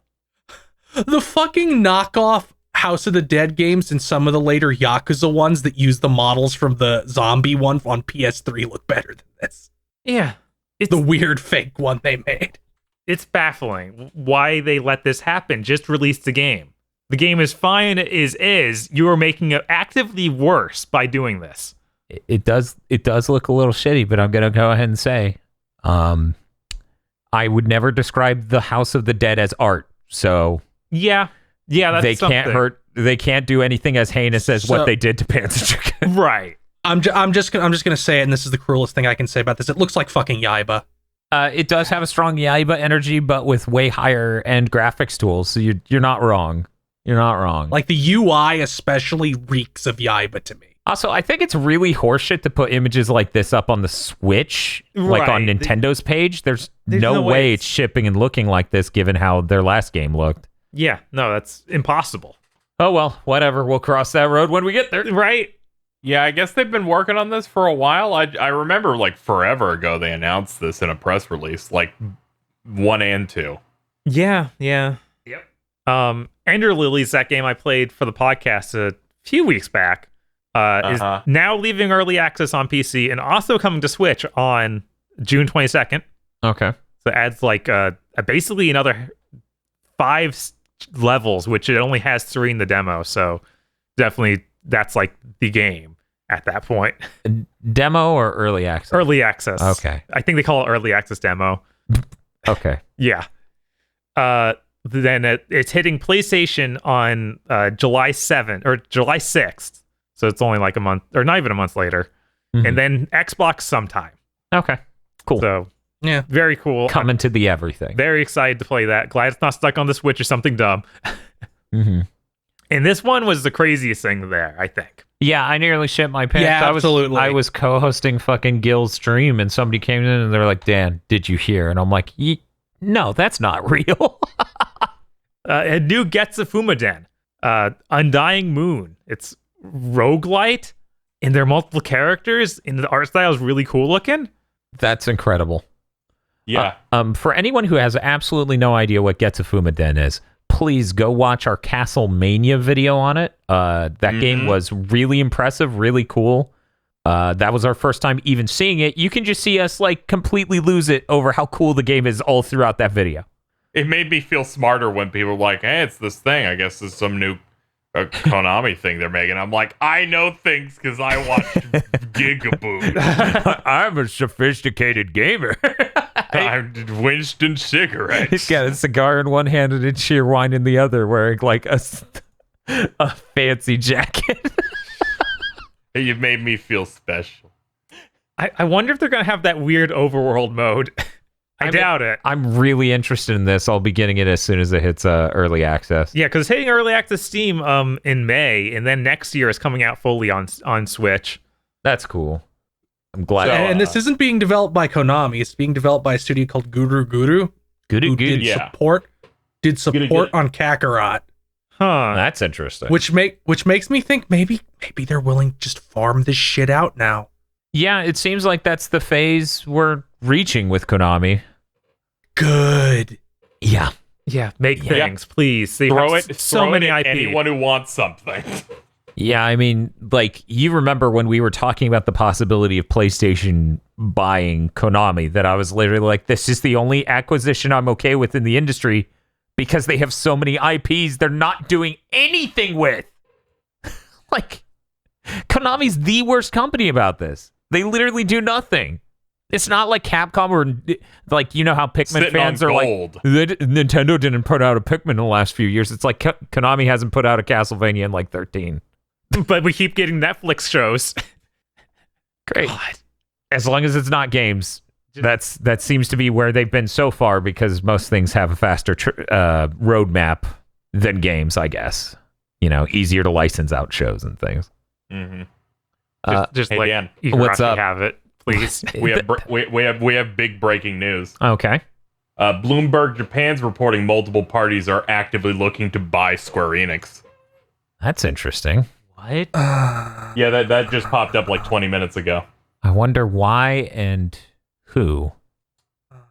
It could be anyone. Yeah, I know, but that came out of the Japan side of Bloomberg. Huh. They don't. That's all we know. So, So what you're saying is it could be Microsoft, and I'm sure everyone on this podcast would be fine with that, right? I own an Xbox, so I guess no big loss. I mean, it's not going to be that easy. They're publicly traded. This isn't like Bethesda where we can just find out, no, it's happening. Like, we should know far in advance. Yeah. And in theory, someone could step in as an antitrust thing, but we know that doesn't happen anymore. No, that's not real. No, that does. We did that once to Microsoft in the 90s, and then we learned our lesson. I mean, look at what Disney was able to do fucking last year. That Right. just doesn't happen anymore. No, it does not happen. They let them fucking have Fox. The last time they did that was when they were like, no, these two satellite radio companies can't merge. It's like, why? Because then they'll have a monopoly on satellite radio? The dying thing it is. Yeah, this incredibly niche thing. It's like if SodaStream bought someone else who'd made a SodaStream machine, and the FTC came in and was like, whoa. You look small enough for us to bully. Let's do it. Yeah, we're going to fucking beat you up, SodaStream. God. But yeah, anyway. See, here's why they did it then, okay? Because the whole point of those laws is to prevent national broadcaster syndicates, basically. Which, good job, you fucking succeeded. Anyways, radio is a lot like satellite radio, so the brains could function enough for them to identify why a conglomerate of a radio distribution method nationally might be bad, or globally even. But no, anything else is too imaginative. It's too outside their box. Anyways, let's go to KZ for news. KZ? Okay, first up, this is something that reached my desk this week. I'm gonna need Phil's assistance here. Okay.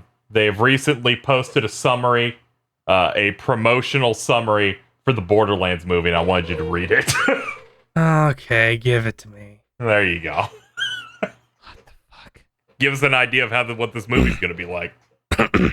Two-time Academy Award winner Cate Blanchett teams up with Kevin Hart and director Eli Roth's Borderlands. Lilith Blanchett, an infamous outlaw with mysterious past, reluctantly returns to her home planet of Pandora to find the missing daughter of the universe's most powerful SOB, Atlas Ramirez. Lilith forms an alliance with an unexpected team, Roland Hart, a former elite mercenary now desperate for redemption, Tiny Tina Greenblatt, I don't know who that is, a feral preteen demolitionist, Krieg, I can't pronounce that name, so I'm not even going to try.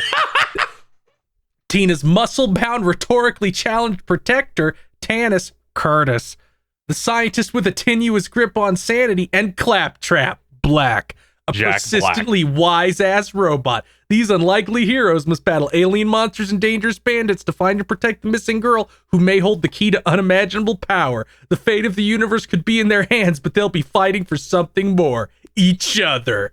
Based on the game from Gearbox and 2K, one of the best-selling video games and franchises of all time, welcome to Borderlands. This is going to be like a 4 out of 10 at best. It's going to be so tragic. Randy Pitchford made tweets and said the Borderlands cinematic universe. I don't understand the problem. That sounds like Borderlands. That sounds like what people would want from that. Like, that seemed fine to me. I don't know. I just hearing that and going, I thought those games were about going into vaults and like getting riches or some shit. I think that was just the first one and only at the end, and even then, not really. Yeah, you were always called a vault hunter, but really you were stuck on that planet trying to get riches in some way, and you got caught up in things. So yeah, all I know is that when it came up in my stream, people were like, "This is not Borderlands. What are they fucking doing?" I don't know. It had Tiny Tina and Claptrap by Jack Black. I think you just need the vaguest of reasons for them to be teaming up together. Some insinuation of family and togetherness, and then some dumb jokes, and you're done. Yeah. I lost it at Randy Pitchford just tweeting about this is our cinematic universe. It's like Marvel, where we take the games like they're comics and like take parts of it and make something cool. And if we get a Borderlands cinematic universe, I may need to just tap out on life. That would be pretty funny. Like it becomes successful. They do a stinger here with that handsome Jack fella. You can't take a single one of those games and turn it into a movie because it's nonsense. Like literal nonsense. A lot of those games break down to just go to this guy, get that objective, and walk across the map like 12 times, and then the game ends. You want to know how you get Borderlands in a visual format? Firstly, it's not a movie. It's a television series. It's Yeah. written by Yes. Doug Walker. Yes. Get some fucking Apple TV money to Doug Walker and some special effects people, and that will result in some fucking Borderlands tier television. That's what I want. Yeah. Commentary track, GP Pod. Yeah, exactly. A special $100 tier since it's on Apple TV, so we know you have money. Oh, yeah. We're getting you a lot of Winston cigarettes for that one. I still have like almost a whole year left of Apple TV from when I bought that Mac and then returned it. And I was like, I guess the Apple TV was worth it. Wait, what's on this? Wait, nothing's on this except for that one thing about game development from the fucking Always Sunny in Philadelphia guy? Are you fucking serious? That's the only thing? I think there's a Tom Hanks movie on there. Yes, there where is. He drives ships. Yep. There you go. No. That's the only thing I can think of. Cool. There's a show on Apple TV for my stepdad. Yeah, there you go. Great. Yeah, that's that news. As we are 2 months out from E3, people are starting to be like, yeah, we're doing stuff. Like Ubisoft announced their next Forward's going to be on June 12th, a part of the E3 stuff. Made me so not happy. A part, but apart from the E3 stuff. Now I thought they had stuff like "See you at E3." Okay, sorry. In the news article, in the news document, you wrote "a part" as in one word, "a part of" instead of "a part of." I wrote this while I was streaming. Okay. It was a rush. It was a rush. Sorry, I read your news here and I was like, well, the phrasing here is a little vague. We should make sure that they know that he mean. No, it's just fucking. There's no space there. Yeah, but got it. But yes, they're doing an E3 show. It just got me excited. Of like, yes, some level of normalcy here. Yeah, thank God they're all in the same place. I'm sure Beyond Good and Evil 2 will be there, right, Casey? No, as I've said, the main guy left. It's dead. I don't doubt that for even a fucking second. I was in full on, I'll stay optimistic. They're like, the director has retired from gaming. Oh, it's over. It's over. That will disappear now. That and that other thing. They could always use another open world game. It's not like the guy who wanted everything to be open world is some sort of sex criminal who got ousted from the company. Yeah, it's not like that. That'd be weird, right? That'd be weird if the man pushing open world on every fucking genre was also a little criminal. Anyway. Okay, but yeah, that's what's going on with that. Excited for E3 stuff to happen. We got the biggest news of the week. Ryu and Chun-Li join Power Rangers Battle for the Grid on May 25th. They're also releasing a new version of that game that has all the DLC and that in it. Okay. What was wrong? I honestly wasn't surprised at all because I'd known about previous weird crossovers they had. Like, did you know they made a live action short with the Power Rangers and Street Fighter characters? No, I didn't know that at all. Let me go find it. No, don't find it. We can watch it after the podcast and move on. Yeah, we'll just watch it after the podcast. Oh, okay. It's still open in a tab. Cool. I'll just show it in here for later. Oh God, Jesus. My last piece of news. This came out like 4 hours after we recorded last time. Neo: The World Ends With You got a new trailer. It's coming out July 27th for PS4, Switch, and Epic Games Store.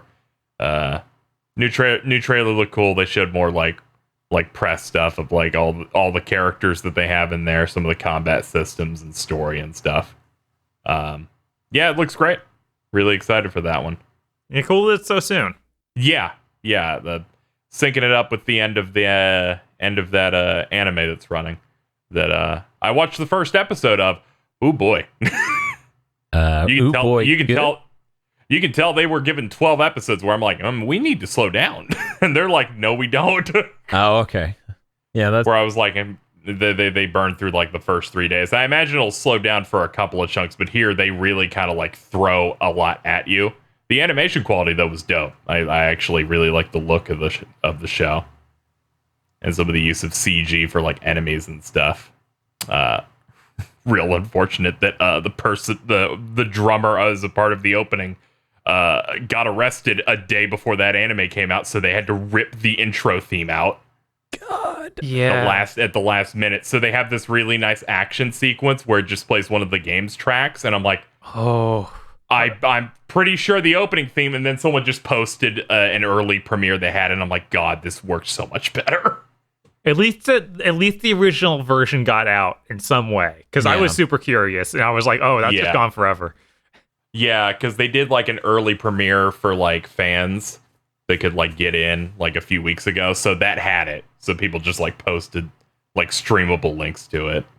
But yeah, it's okay. It's better than it looks better than most game animes I've seen in terms of like quality, where I feel like, you know, some of them you can kind of feel like, oh man, the picture's not moving. Yeah. Yeah, it's really common that those are super bad. I think the only ones that have a history of getting decent ones are the Tales of games, which get high quality studio, but then they're still bad. Jesus Christ. Yeah, like Tales of gets like ufotable. Yeah, they get one really great looking episode. Yes, they're like, hey, you do the intros to our games, you can do the whole anime right now. We animated this one episode like an intro, and then the rest like we were trying to save money for the storm that is approaching. We will throw a couple of lens flares in there and some tweening, and it'll look pretty good. Have any of the Tales in recent memory gotten like a full anime? Usually it's like Zestiria. One. Yeah. Zestiria got an actual like Zestiria got anime? like a 26 episode anime. What? Okay, I only knew about with like, a completely different climax. Oh, that makes sense. thing. Because everyone hated Zestiria. Of course they had to change it. Yeah. Zestiria story's really bad, so they just completely changed the final battle to be something different. Tales of Zestiria the X. Okay. I was watching the first episode. I was like, this seems entirely different from the game I played. That's good. Oh, it came out more than a year and a half later. So yeah, it looks like they're like, let's fucking renegotiate some of this. This doesn't seem like it worked out too well in the game. Maybe we should change it. I mean, yeah, when they had to make a DLC as an apology, let's market the main heroine. She isn't in the game. Oh, I wonder if that happened after Baba left. Yeah. He left shortly after that game. Like, they did that DLC, then he disappeared to apparently just continue to fail at other companies. But yeah, that's all my news. Okay. Hey, Phil. Let's do it. Oh, the first one? Yep. Sure. Well, Randall Weems wrote an article about some Sony stuff, which he has since apparently fucking walked most of it back on Twitter, the fucking despicable little toad. Can we get his real name just so that people know what we're talking about? Jason Schreier. Here's the bullet points, which he crafted into a surprisingly deceptive little narrative that he then went on to backpedal on and say he totally didn't mean to do that, even though he fucking did. It's people's fault. They blew it out of proportion. Yeah. Yeah, it's definitely not your job to foresee stuff like that and be responsible with your... Yeah, why would you communicate things in a way that would clearly and concisely impact a certain impression on everyone equally as best as you can? He definitely did that, and it's everyone else's fault. Yeah, he would never make a clickbait article with a headline that gets people's attention. He would never hammer down on one point for an entire article and then think it's weird that everyone hung on that one point. Anyways, $35 a month. Let's get into this. Days Gone 2 was pitched and rejected, which is fucking bullshit, by the way. How do you not approve that after that secret movie? I assume this is just because its production time was so fucking long, because it apparently sold decently, and I don't think Sony gives a shit about Metascore. So I'm assuming it's just because it was in such a ridiculously long development. It's worth noting at this point, though I haven't looked into it myself, that the former head of Sony Bend, who left, who was, one of the founders and a director on Days Gone, if I remember correctly, has some disagreements with this article. I haven't looked into it myself. Oh yeah, he's the one who showed up on Jaffe's show, isn't he? Yes, I haven't watched that. What? All I heard about that is that he was on there and sounded completely lost. Like, I believe that he says that the article is right in some ways, but I need to go watch it myself because I've seen it through the filter of Jaffe tweets. Yeah, Jaffe tweets are not a great way to experience Jaffe's own content. Even Jaffe tweets are bizarre. Okay, but apparently specifically he said it's not confirmed what the status of Days Gone 2 is. Okay, so that's worth bringing up. Secondly, since this is the only time we're going to talk about this, David Jaffe made a video about Jason Schreier's article being bullshit. Jason Schreier says he's wrong. He makes this video. Jeff Grubb tweets Jaffe's video. Jeff Grubb has nothing to do with any of the rest of this, but he tweets Jaffe's video and he goes, "Didn't think someone could do something worse than drawn to death," and then blocks David Jaffe before he can reply. This is the beef I've been waiting for all my life. Jaffe's just like, yeah, no, I have no problem with someone shit talking something I've made, but prematurely blocking me before I could even respond to it's a bitch move. It really is. That is really Jeff Grubb. I didn't think that Jeff Grubb and Jason Schreier were the same human, but it turns out. I ran into that on Twitter today, and I'm like, Jesus Christ. How did this happen? Schreier makes an article. Jaffe makes a video disagreeing with it after talking to the head of Sony Bend or whatever. Jeff Grubb makes a fucking tweet about it, shit-talking Jaffe's game, and then blocks him prematurely. Anyway, let's get back to the article. There's a lot.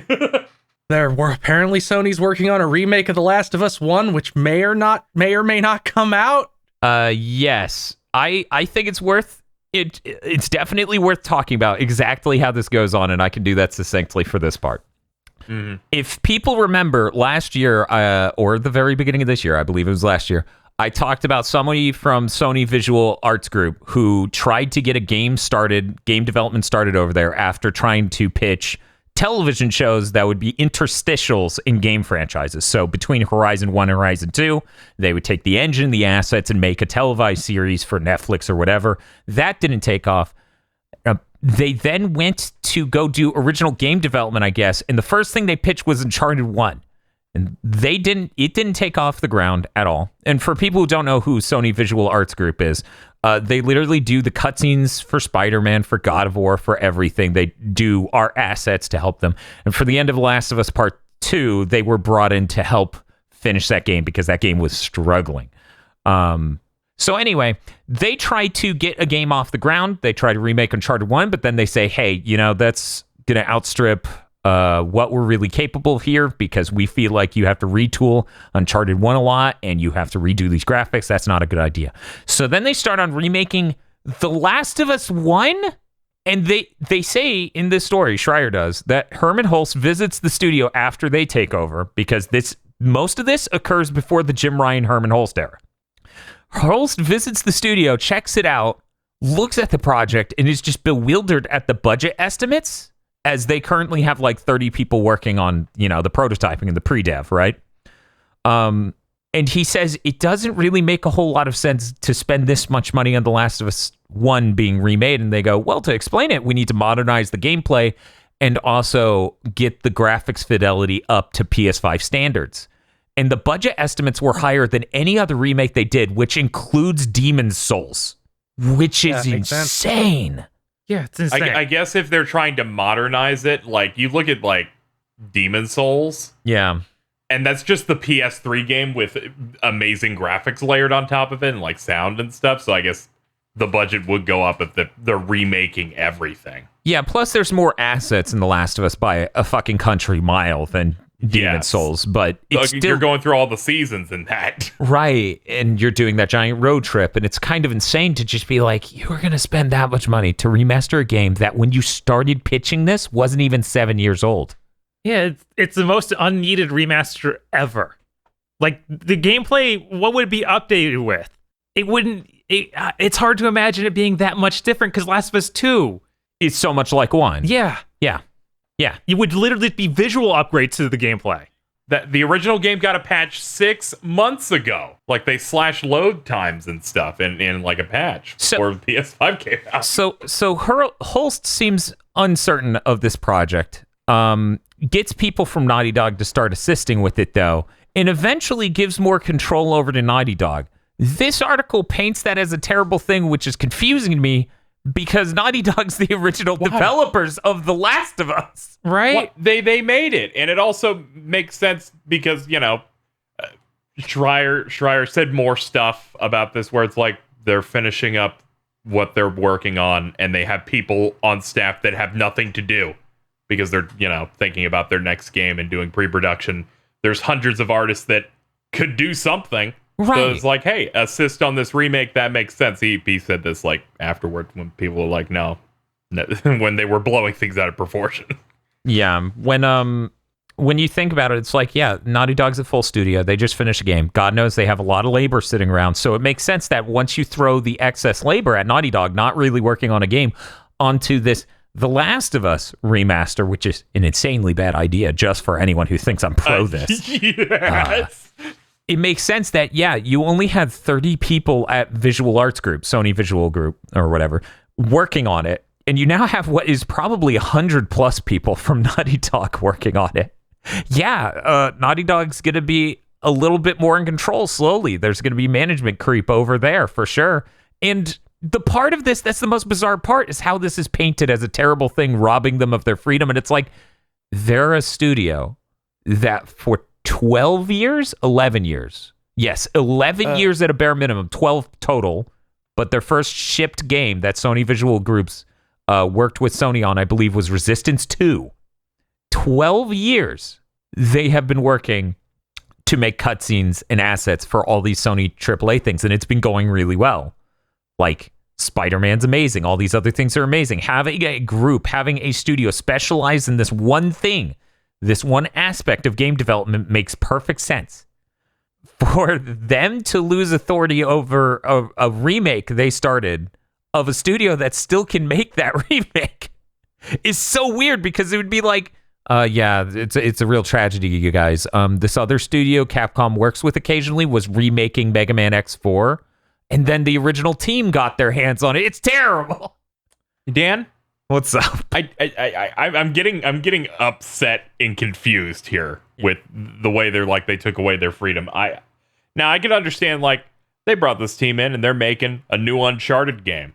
It's a spin-off, maybe it's a sequel of some sort. Some new characters are in there, but then Naughty Dog got it. It's like, oh, they took away that team's freedom. Yeah. This is you're making the 7-year-old game again. Yeah. That they made. That they made a remaster of immediately after, and they just made a sequel to that like less than a year ago.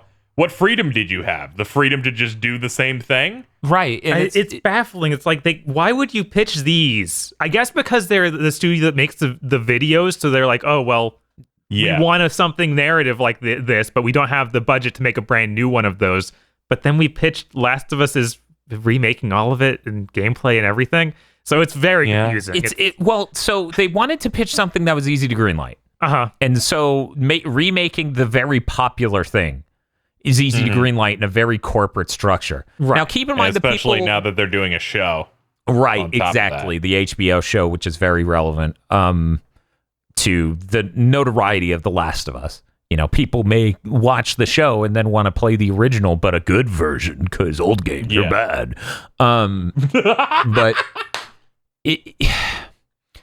keep in mind, this group, they don't like turn out videos and hand them over. They have their hands in the engines and code and everything just as much as the developers do to integrate it into the rest of the game. So it makes sense that they have the chops to make game shaped things at very least by now, right? Right. So this seems like you would think they would pitch something smaller, like something that they could have control over instead of remaking something, because that doesn't feel like you're doing anything. I would think that, and you would think that, but maybe instead of a $250 million game.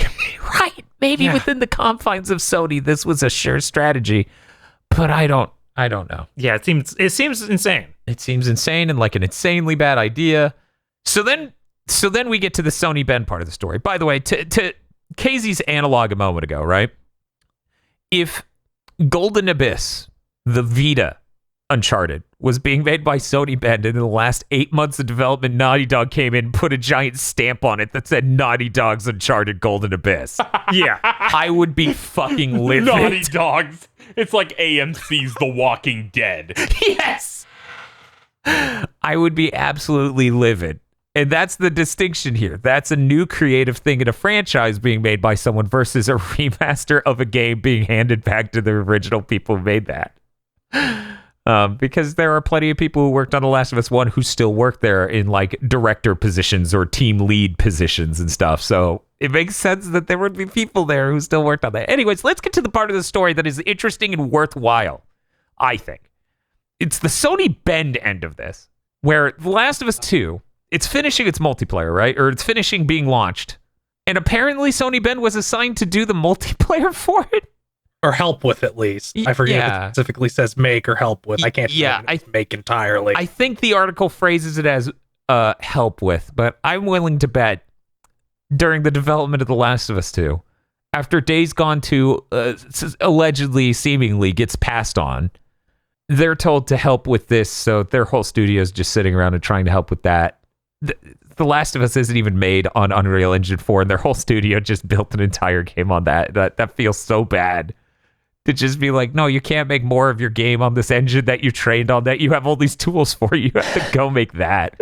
But anyway, I actually didn't see the second part of this feel. Yeah, then it was like, okay, you're gonna work on a new Uncharted. Like, they didn't go into any specifics about what that new Uncharted would be. The article, I think, floats the possibility it was going to be a prequel. That's a terrible fucking plan. Like, you're going to make a new Uncharted under Naughty Dog supervision. Apparently, the people at Sony Bend started to be like, rebel a little bit and be like, we will leave. Like, we'll go if we're not being absorbed into Naughty Dog. And now they're working on some kind of new IP. Like a Naughty or a new Dog game. North. It specifically says that new game, most of the places I read, not new IP. Yeah, so it could be an entry in something else. In this Bloomberg article, it says they got their wish last month and are now working on a new game of their own that will be part of a brand new franchise. So okay. But yeah, this Uncharted part of this is insane and a terrible thing, and you feel bad for Sony Bend. Like, one, sure, The Last of Us 1's multiplayer is fun. I enjoyed it a lot. Didn't I, Bob? No. So anyway, oh no, I felt like I was being tricked. It's a real compelling multiplayer experience that makes me want to snap my controller. God, I love it because I knew you said that. I'm like, is he running a bit? Pretty sure he hates that shit. Look. It's a really compelling multiplayer experience that makes me want to snap my controller in two. Is my exact review of that. Anyways, that's Can't me. Play with you. A lot of people. Oh God. A lot of people. No Overwatch this though. Yes, that's where it's really at. Isn't that line we keep quoting from that, Bob? Yeah. Anyways, I appreciate it. I appreciate it, he says after being shot and downed and bleeding out. Ooh. He gets healed and just yells that. Anyways, I get that people love that. But holy shit, taking a studio who just turned out Days Gone, which sold pretty well. Really well by most regards, and making their studio into a multiplayer factory for a fucking Naughty Dog game is insane. And then making them make an Uncharted game, which, let's be real, the only thing people don't want more than a new Uncharted game is a new Last of Us game. That's it. I don't know. People might want a Last of Us game more because those people who like Last of Us 2s are sickos. But see, here's the thing. One, they're like, I want to see Ellie do more pain. Dude, the people who like The Last of Us 2, the people who like The Last of Us 2 are just like The Last Jedi fans. When it comes to the next entry, no matter what they do, they won't be happy. Yeah, that's true. Because you can only do the cycle of violence once, so you can only die on a hill being artistic and shitty once. Two, and more importantly, they aren't the majority. The Last of Us 2 didn't sell as well as The Last of Us 1. So while there may be some people out there who want a Last of Us Part 2, it's Part 2. It's nowhere near a majority. Meanwhile, Uncharted, people may not want another, but they'd be okay with it. With some different characters, I'm down for a stupid adventure with cool explosions. Probably they already did that once, so. Yeah, I think they could do it if they put it on ice a little bit longer. Yeah, I think it really is prime for another one of those. Yeah, we'll see you again in 7 years at the end of the PS5, and then we'll be like, thank God this wasn't The Last of Us Part 3. It's like, this is the one where Drake has everything fell apart after the last game in a way that seems completely insane. Come on, and we rewrite his brother. Yes. Oh, God. He has a third brother. Yeah, he has a third fucking brother. He's like, honey, get back in the house. Jesus. Out on the beach, they look into the distance on the ocean. Someone's on a boat. I thought of the worst thing of like, yeah, the next Uncharted game is a tie into The Last of Us. Yeah, that's her arriving on the boat. Abby's about to kick the shit out of some Uncharted people. Jesus. Am I going insane? God. Abby's so great. You know what? Do The Last of Us 3. It's about Abby. Ellie doesn't exist. Don't you fucking bring her up. Well, then it'll sell 0 copies. Yeah. Oh, it'll sell no. one. Me. Yeah, I know. Don't do that idea because it'll make me think of The Last of Us 2 and I'll get upset. Yes, that's actually it. I still think The Last of Us 2 would have been a great experience if you did not play as Ellie for even half of the time that you did. Or at all. Yeah, it all even. Yeah, I'm just saying the cutoff is you chop off 50% to begin the negotiation of how much you cut out, right? that is the minimum amount you can cut out. You just put a heavily truncated version of the Ellie stuff after the Abby stuff, and Ellie is now a horror movie monster. Yes, and that's great, and it works, and it's interesting, and works a hell of a lot better than what they did. Oh well, we're getting off topic. Anyways, that really sucks for Sony, Ben. Really glad that Days Gone 2 allegedly isn't canceled, and that they are working on a new game, on a new franchise. That's great. I thought Petition got like 150,000 signatures of like, do it, Days Gone 2. Yeah, that's fucking... Yeah. I want a Days Gone 2 after that fucking ending. I mean, I think Days Gone is a perfectly passable video game. I enjoyed it way more than The Last of Us Part 2. I can think of worse things to make in this world than a Days Gone 2, and yeah, I'm sure some people loved it. Unless something just bombed, you should give everything a second chance because the second one is always way better. Right. Yeah. Especially with games being so complicated. Yeah, when you have a foundation to build on. Right. You don't have to re-solve some problems. A lot of them, actually. This is where Last of Us goes on ice, so Days Gone is their big zombie franchise. Oh, yeah. Man, no. Okay, that would be hilarious. Freaker franchise. But here's the thing, Bob. Yeah. Naughty Dog makes it now. Oh, no! But yeah, I'm honestly up for either way of like, if Bend gets to make a brand new franchise, maybe that'll be great.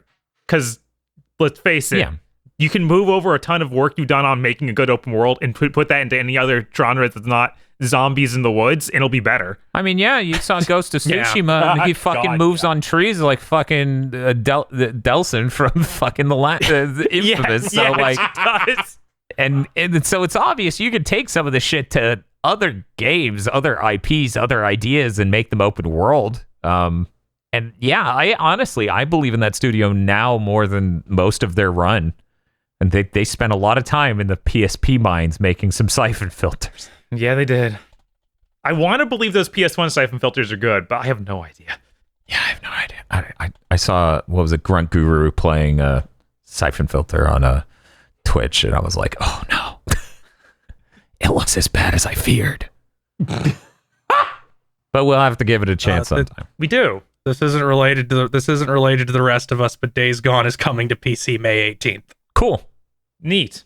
Hashtag Freaker Gang. Hashtag Freaker Gang. That port will probably be better than the other ones just because it's on Unreal already. Yeah, that should help.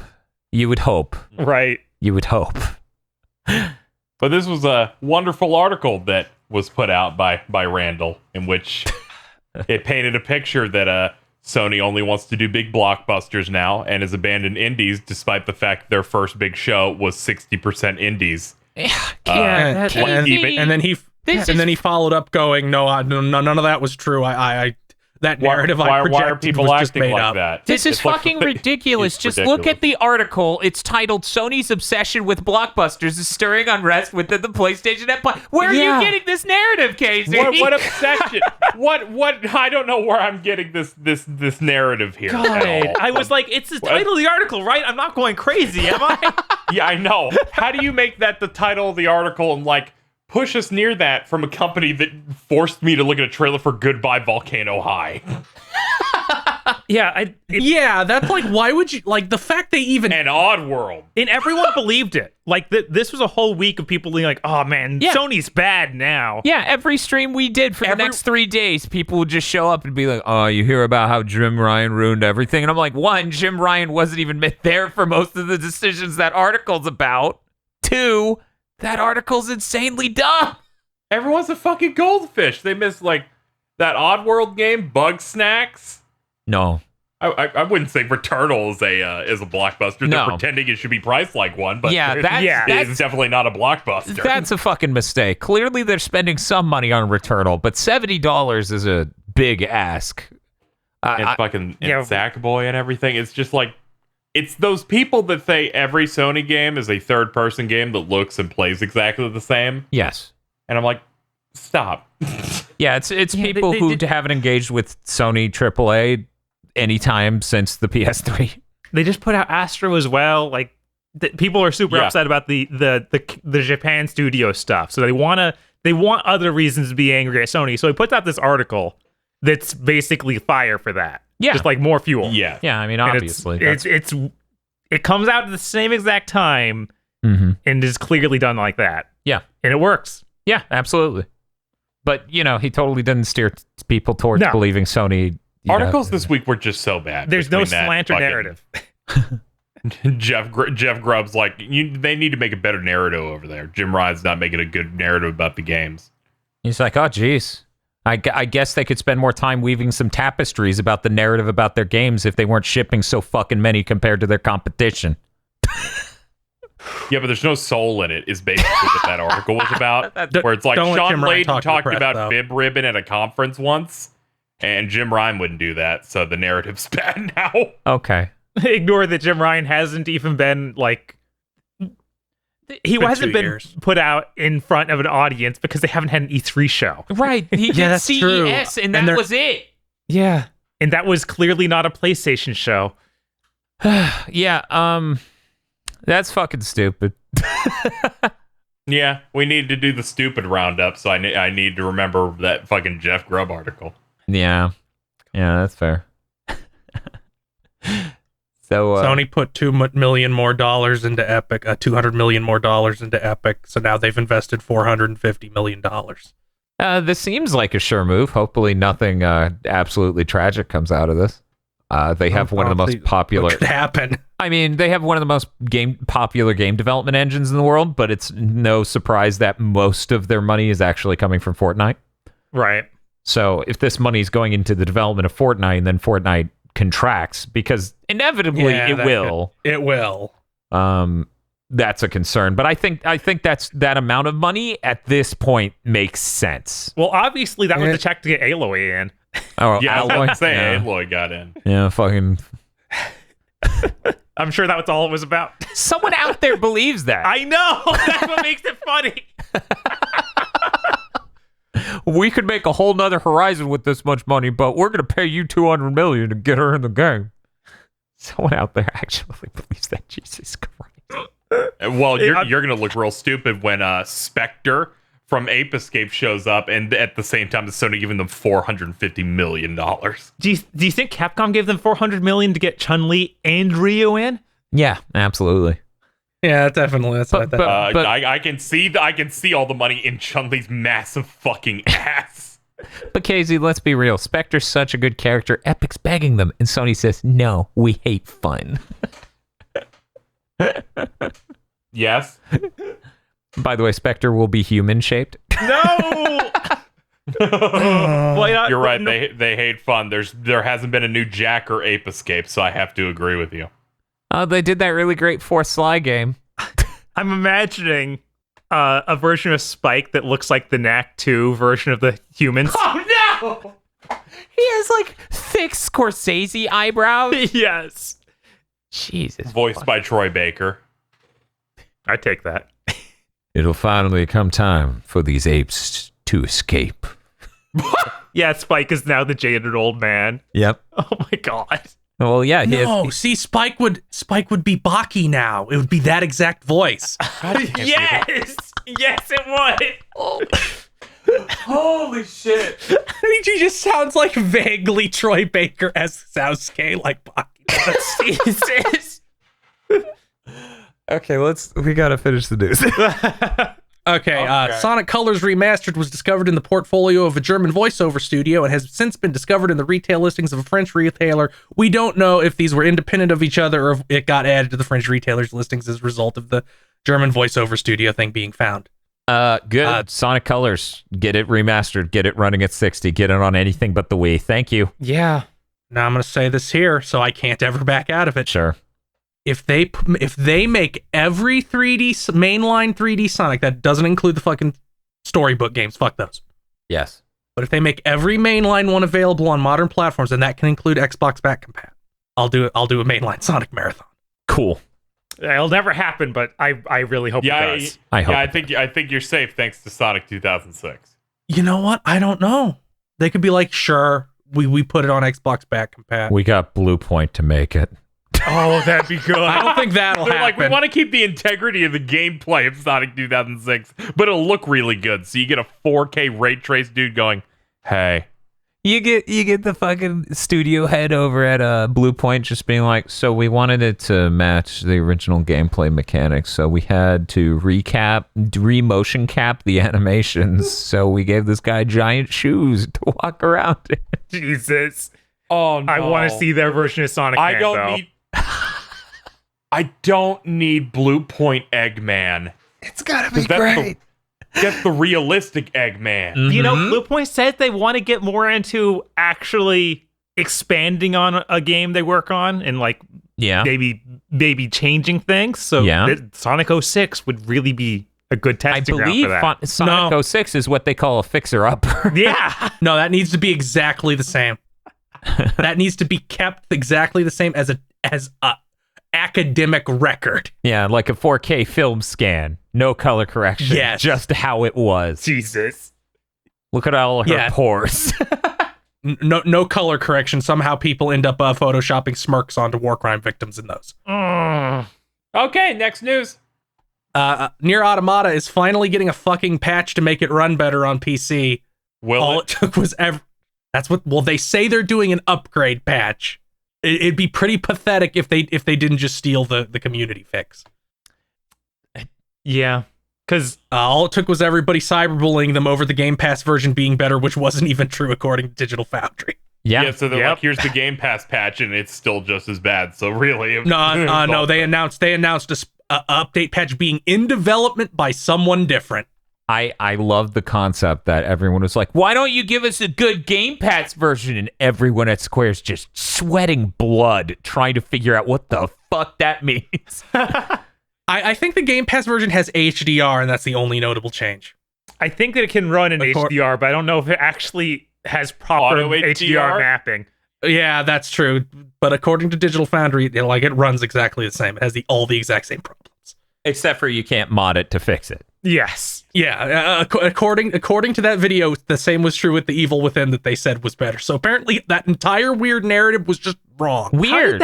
How'd that even get out? What happened? Is it Xbox doing that, or is it people who are obsessed with Xbox going, they fixed it? No, I haven't played the original game. I'm just gonna say they fixed it. It's 100%. For The Evil Within, yeah. For The Evil Within, it didn't seem to be either. It seemed to be some person who speed ran it on PC, and I'm like, it was just wrong. So I don't know. Yeah, that's bizarre. Sometimes you want a W so hard every letter starts to look like a W. That E, it's uppercase. Turn it on its side. Now I'm winning.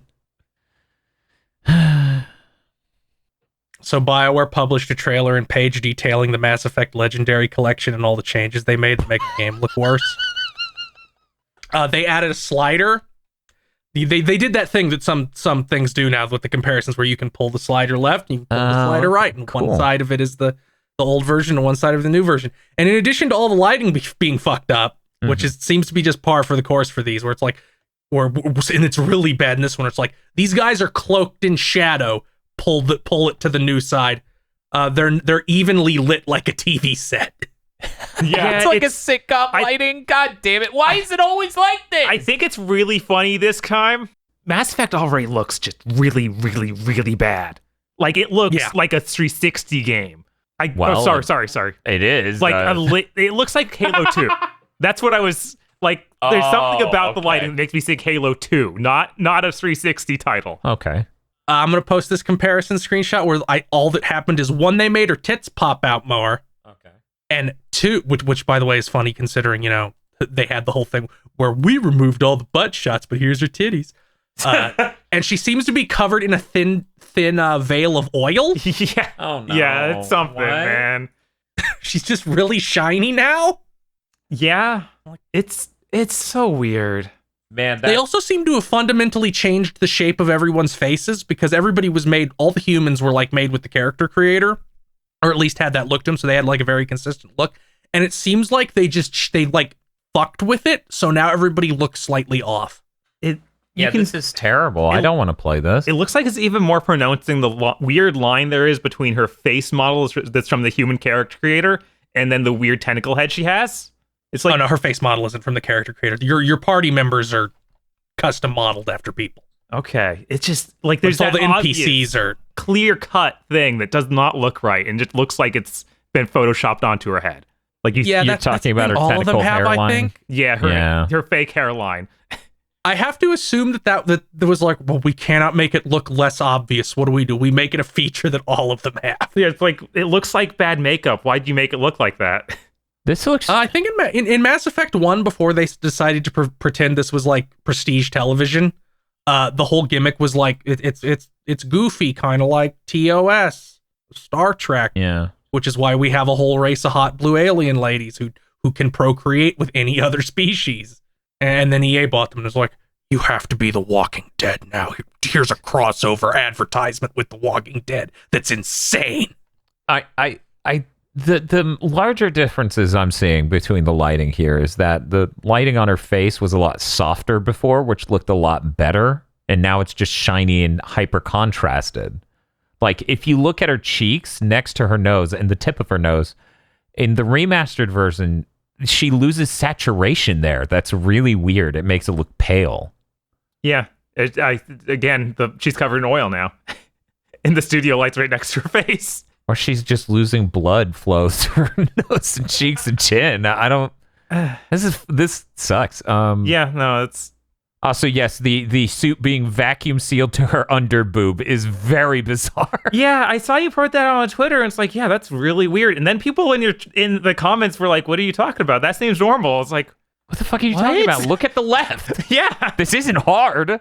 Yeah, I don't know. Yeah, that's weird. I got even like look at her arms. It's just like completely sucked on. It's airtight, buddy. Like, is she wearing a wetsuit? I think she's ready for space. I think that's the idea here. Now, see here. Here's the thing. Now listen. Here. I have to stream this new bad version. Yes. But if Dan ever wants to do it, he can use back compat on the One X because all 3 games are Xbox One back compat. Yeah, they're also on Game Pass. Huh. If you have fucking Game Pass Ultimate, you have the EA thing. So I just saw them all there. This is... And then we can be like, they fucking did that? There's going to be at least one hilariously broken thing. Oh, yeah, 100%. I'm seeing this note you've written, and I'm already like... yes, they already said they did not change the stock photo for Mass Effect 3 because it's an in-joke now. That's disgusting. Which is a really hilarious excuse for we're too cheap to do it. I can't wait to see that fucking a 4K video of the dude with the drinking animation. That they just ripped wholesale and put into Dragon Age. I can't wait to see the 4K animation of the sparring session you have with one of your party members in 3, where you're throwing like the most horrible looking punches at each other. Great. They also did an RE8 thing this the day we recorded this, Where they was like, okay, everybody's horny for the vampire lady. Let's move on now. That was like how it opened almost.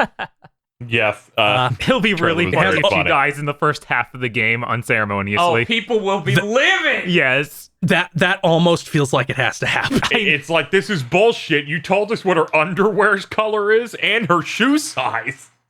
Anyway, it has RE4's upgrade system and has RE4's like style of treasures, which I'm fucking really happy about. You like shoot chickens to make food to then make Yeah, your defense go up. That's really cool also. Yeah. Has mercenaries. It seems to be different than old mercenaries, I guess, because it's first person, so it had to be a little bit different. Because like you by definition have less situational awareness and everything.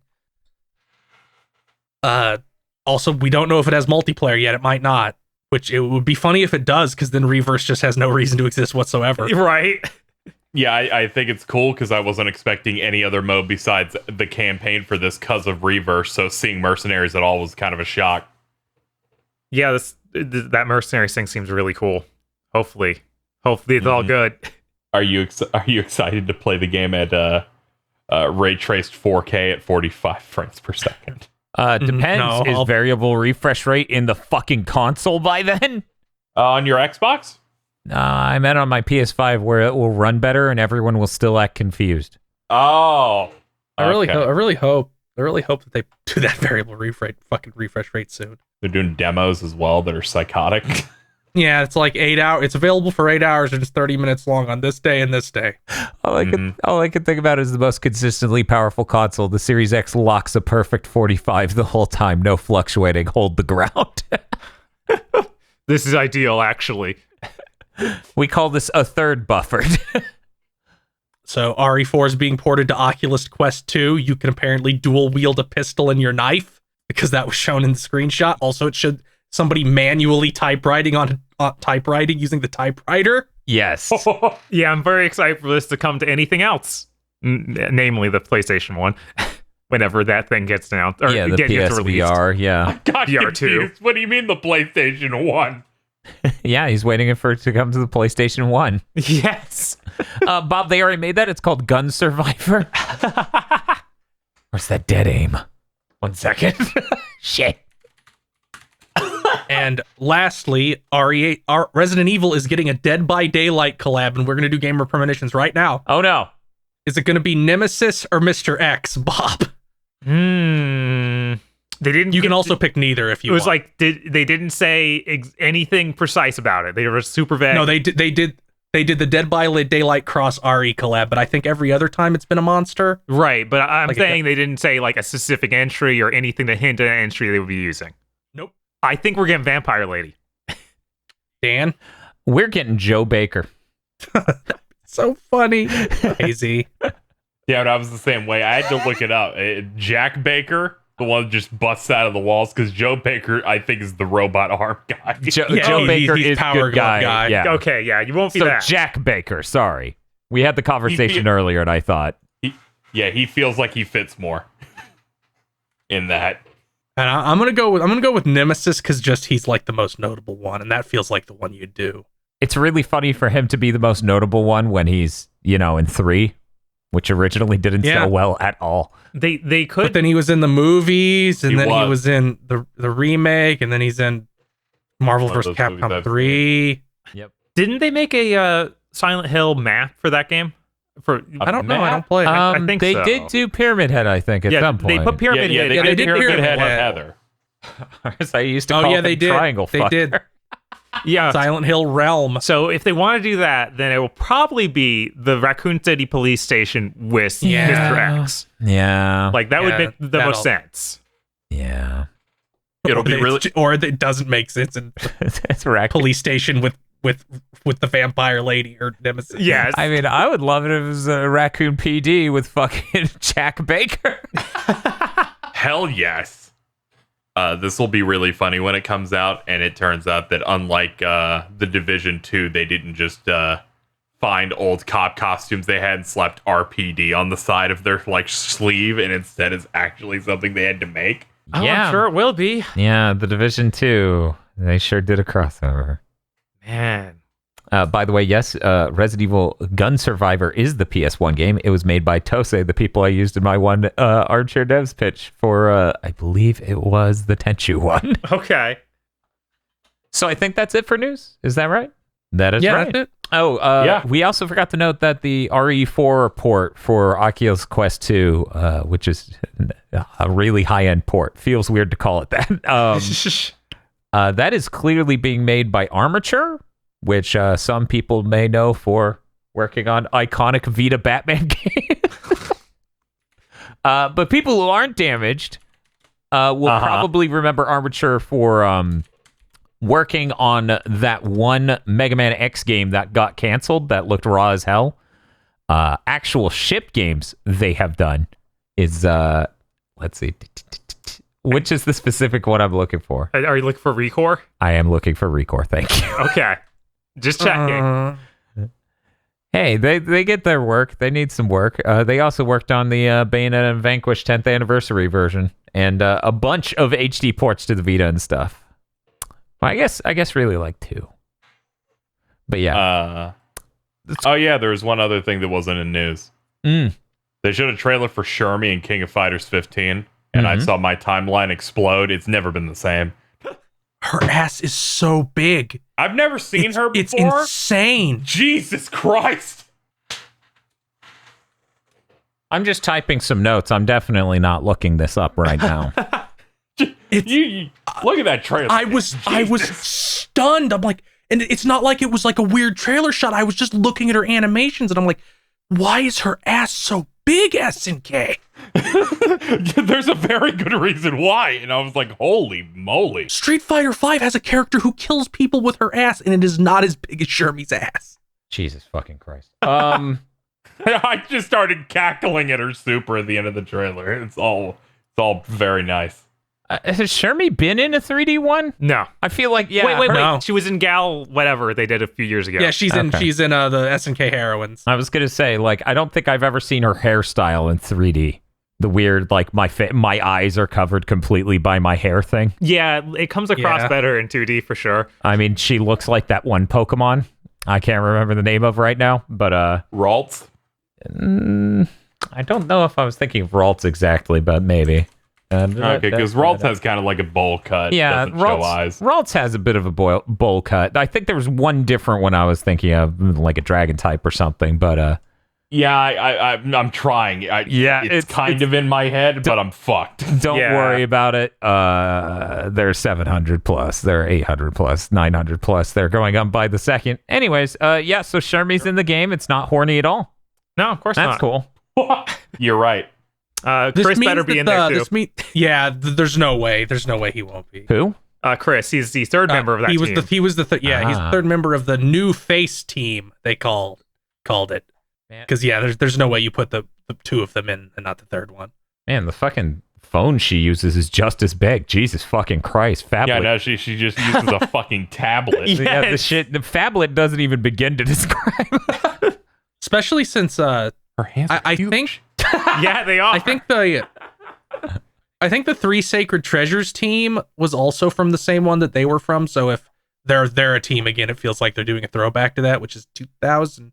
No, it was 97, I think. Yeah, it was like one of they the might 90s. be just doing a bunch of throwbacks to 97, which means that let me see if the sports team was not in 97. No, I don't think they've been any since 96 or something. Like I feel like they were only in the very first. Bring back the football guy. He's so bad, but sure. I really like the concept that Shermie's going to be the one to make it into Guilty Gear. That would be really funny. Fuck the win. Fuck you, anybody who wants Iori. Yep, sorry. There was a really good tweet going around where there was like, here's how you decide. Some people are intimidated by having picked 3 characters in KOF. Here's what you do: you pick the one you want to kiss, you pick the one you relate to, and then you pick Iori. Yeah, that's almost how mine goes. But I have 2 other systems, and then the third one's always Kula. I'm like, just a backup. It's just to cover my ass. Kula or Terry. I was like, isn't it always Terry and then Kula's there too? So it's really just hitting one. Well, that's the one I want to kiss. I don't. What are you doing this next week? Besides still taking a break. Yeah, I'm totally doing that. I'm doing it so well, aren't I, Bob? You're really taking that break, Dan. Definitely doing that. At first, I thought I wasn't taking a break, but then I realized I'm totally taking a break. I'm so good at it. The break will end in October. I'll be dead. So, if things go correctly, sometime in the mix here are streams of Mortal Kombat story mode since we hit that stream goal. That's going to be really good because we're going to be playing DC versus Mortal Kombat 9 through 11, and the DLC at the end of 11. That's going to be good stuff. Next Friday, I'm not sure if we'll be doing more of that or the Igavania streams. I'll have to find out when we get closer. So keep your ear to the ground. As for videos coming out, there are none. Very excited for Mortal Kombat content. Yes, content spelled with a K. Yeah, of course. I think I did that in the Armchair Devs description. I just remember typing K's in at random. Armchair Devs was the K instead of a V. Isn't it an Armchair Dex? Look, it's hard to work out. It should be Carmshare Devs. Oh, there we go. Silent. There we go. Okay. We need to find some reason to play Shaolin Monks. That's all I'll say. Yeah, you should, since Ed Boon will just continue lying about it forever. Yeah. And saying he's going to do a re-release of it, you should just play it. It's coming soon. I think the first time he said it was 2013. Oh, Jesus Christ. KZ. And then he says it like every year. What are you doing in the next week? I don't know. Fucking streaming Kingdom Hearts, I guess. Maybe I'll slip in something else. I don't know. I have no time. Yeah, I was curious. How far are you in Kingdom Hearts? We're getting there. We're getting there. Like, I did some Recoded today because I play the game. I've been playing that. And we're going to finish that in the next stream. I guess by the time this comes out, I'll hopefully be done with that. So then it's Dream Drop, those 2 non-games, and then 3. And we're... Give it up for day 25. Ding, ding, ding, ding. Okay, what are you doing in the next week, Phil? Well, by I'll probably start it the day you hear this. I'm going to do an Avenging My Youth of my own, where I am finally going to beat Secret of Evermore, a game I bought when I was like 9 or 10 and have never beaten once because I would be like, I don't know where to go. I'm going to try my best to stay away from your stream. Yeah, I know. I heard Dan has a grudge against it. The grudge, having good taste. Here's this beautiful game with beautiful mystical creatures. Oh, you're American. Here's this bullshit about a boy and his dog and 80s, 70s sci-fi movies you're too young to fucking know about. And art that looks like shit. There, I pissed everyone off. Go to the comments section. Go to Field Stream. Why are you such a bad person? I'm gonna make the stream goal give me money specifically to own Dan. Every $100 you talk for 10 more minutes on Big Fake Dimension about Secret of Evermore. It's gonna be real funny if I come to that, because I think it'll probably only take 2 streams, although I don't know where to go, so maybe it'll take 3. But it'll be really funny if I come on Thursday. I'm like, yeah, Dan's right, it's bad. I'm still gonna finish it though. Yeah, I mean, I think there's like a 45% chance of that happening. I should go back and play it, but man, good luck with your stream. right. Good luck. I won't be there. Don't lie, you'll be there. No, KZ won't be there because he'll be lost in Saga Frontier. Yes. Hello? Anyone? Apparently there's a button that tells you in like one of their in-menu story things, so I need to go look there. Oh. I think someone said that. I don't know. I was very tired when I played the first hour and went, what do you want from me? You fucking crazies. What do you want? Go away. So after that one, they're going to bring us Unlimited Saga, right?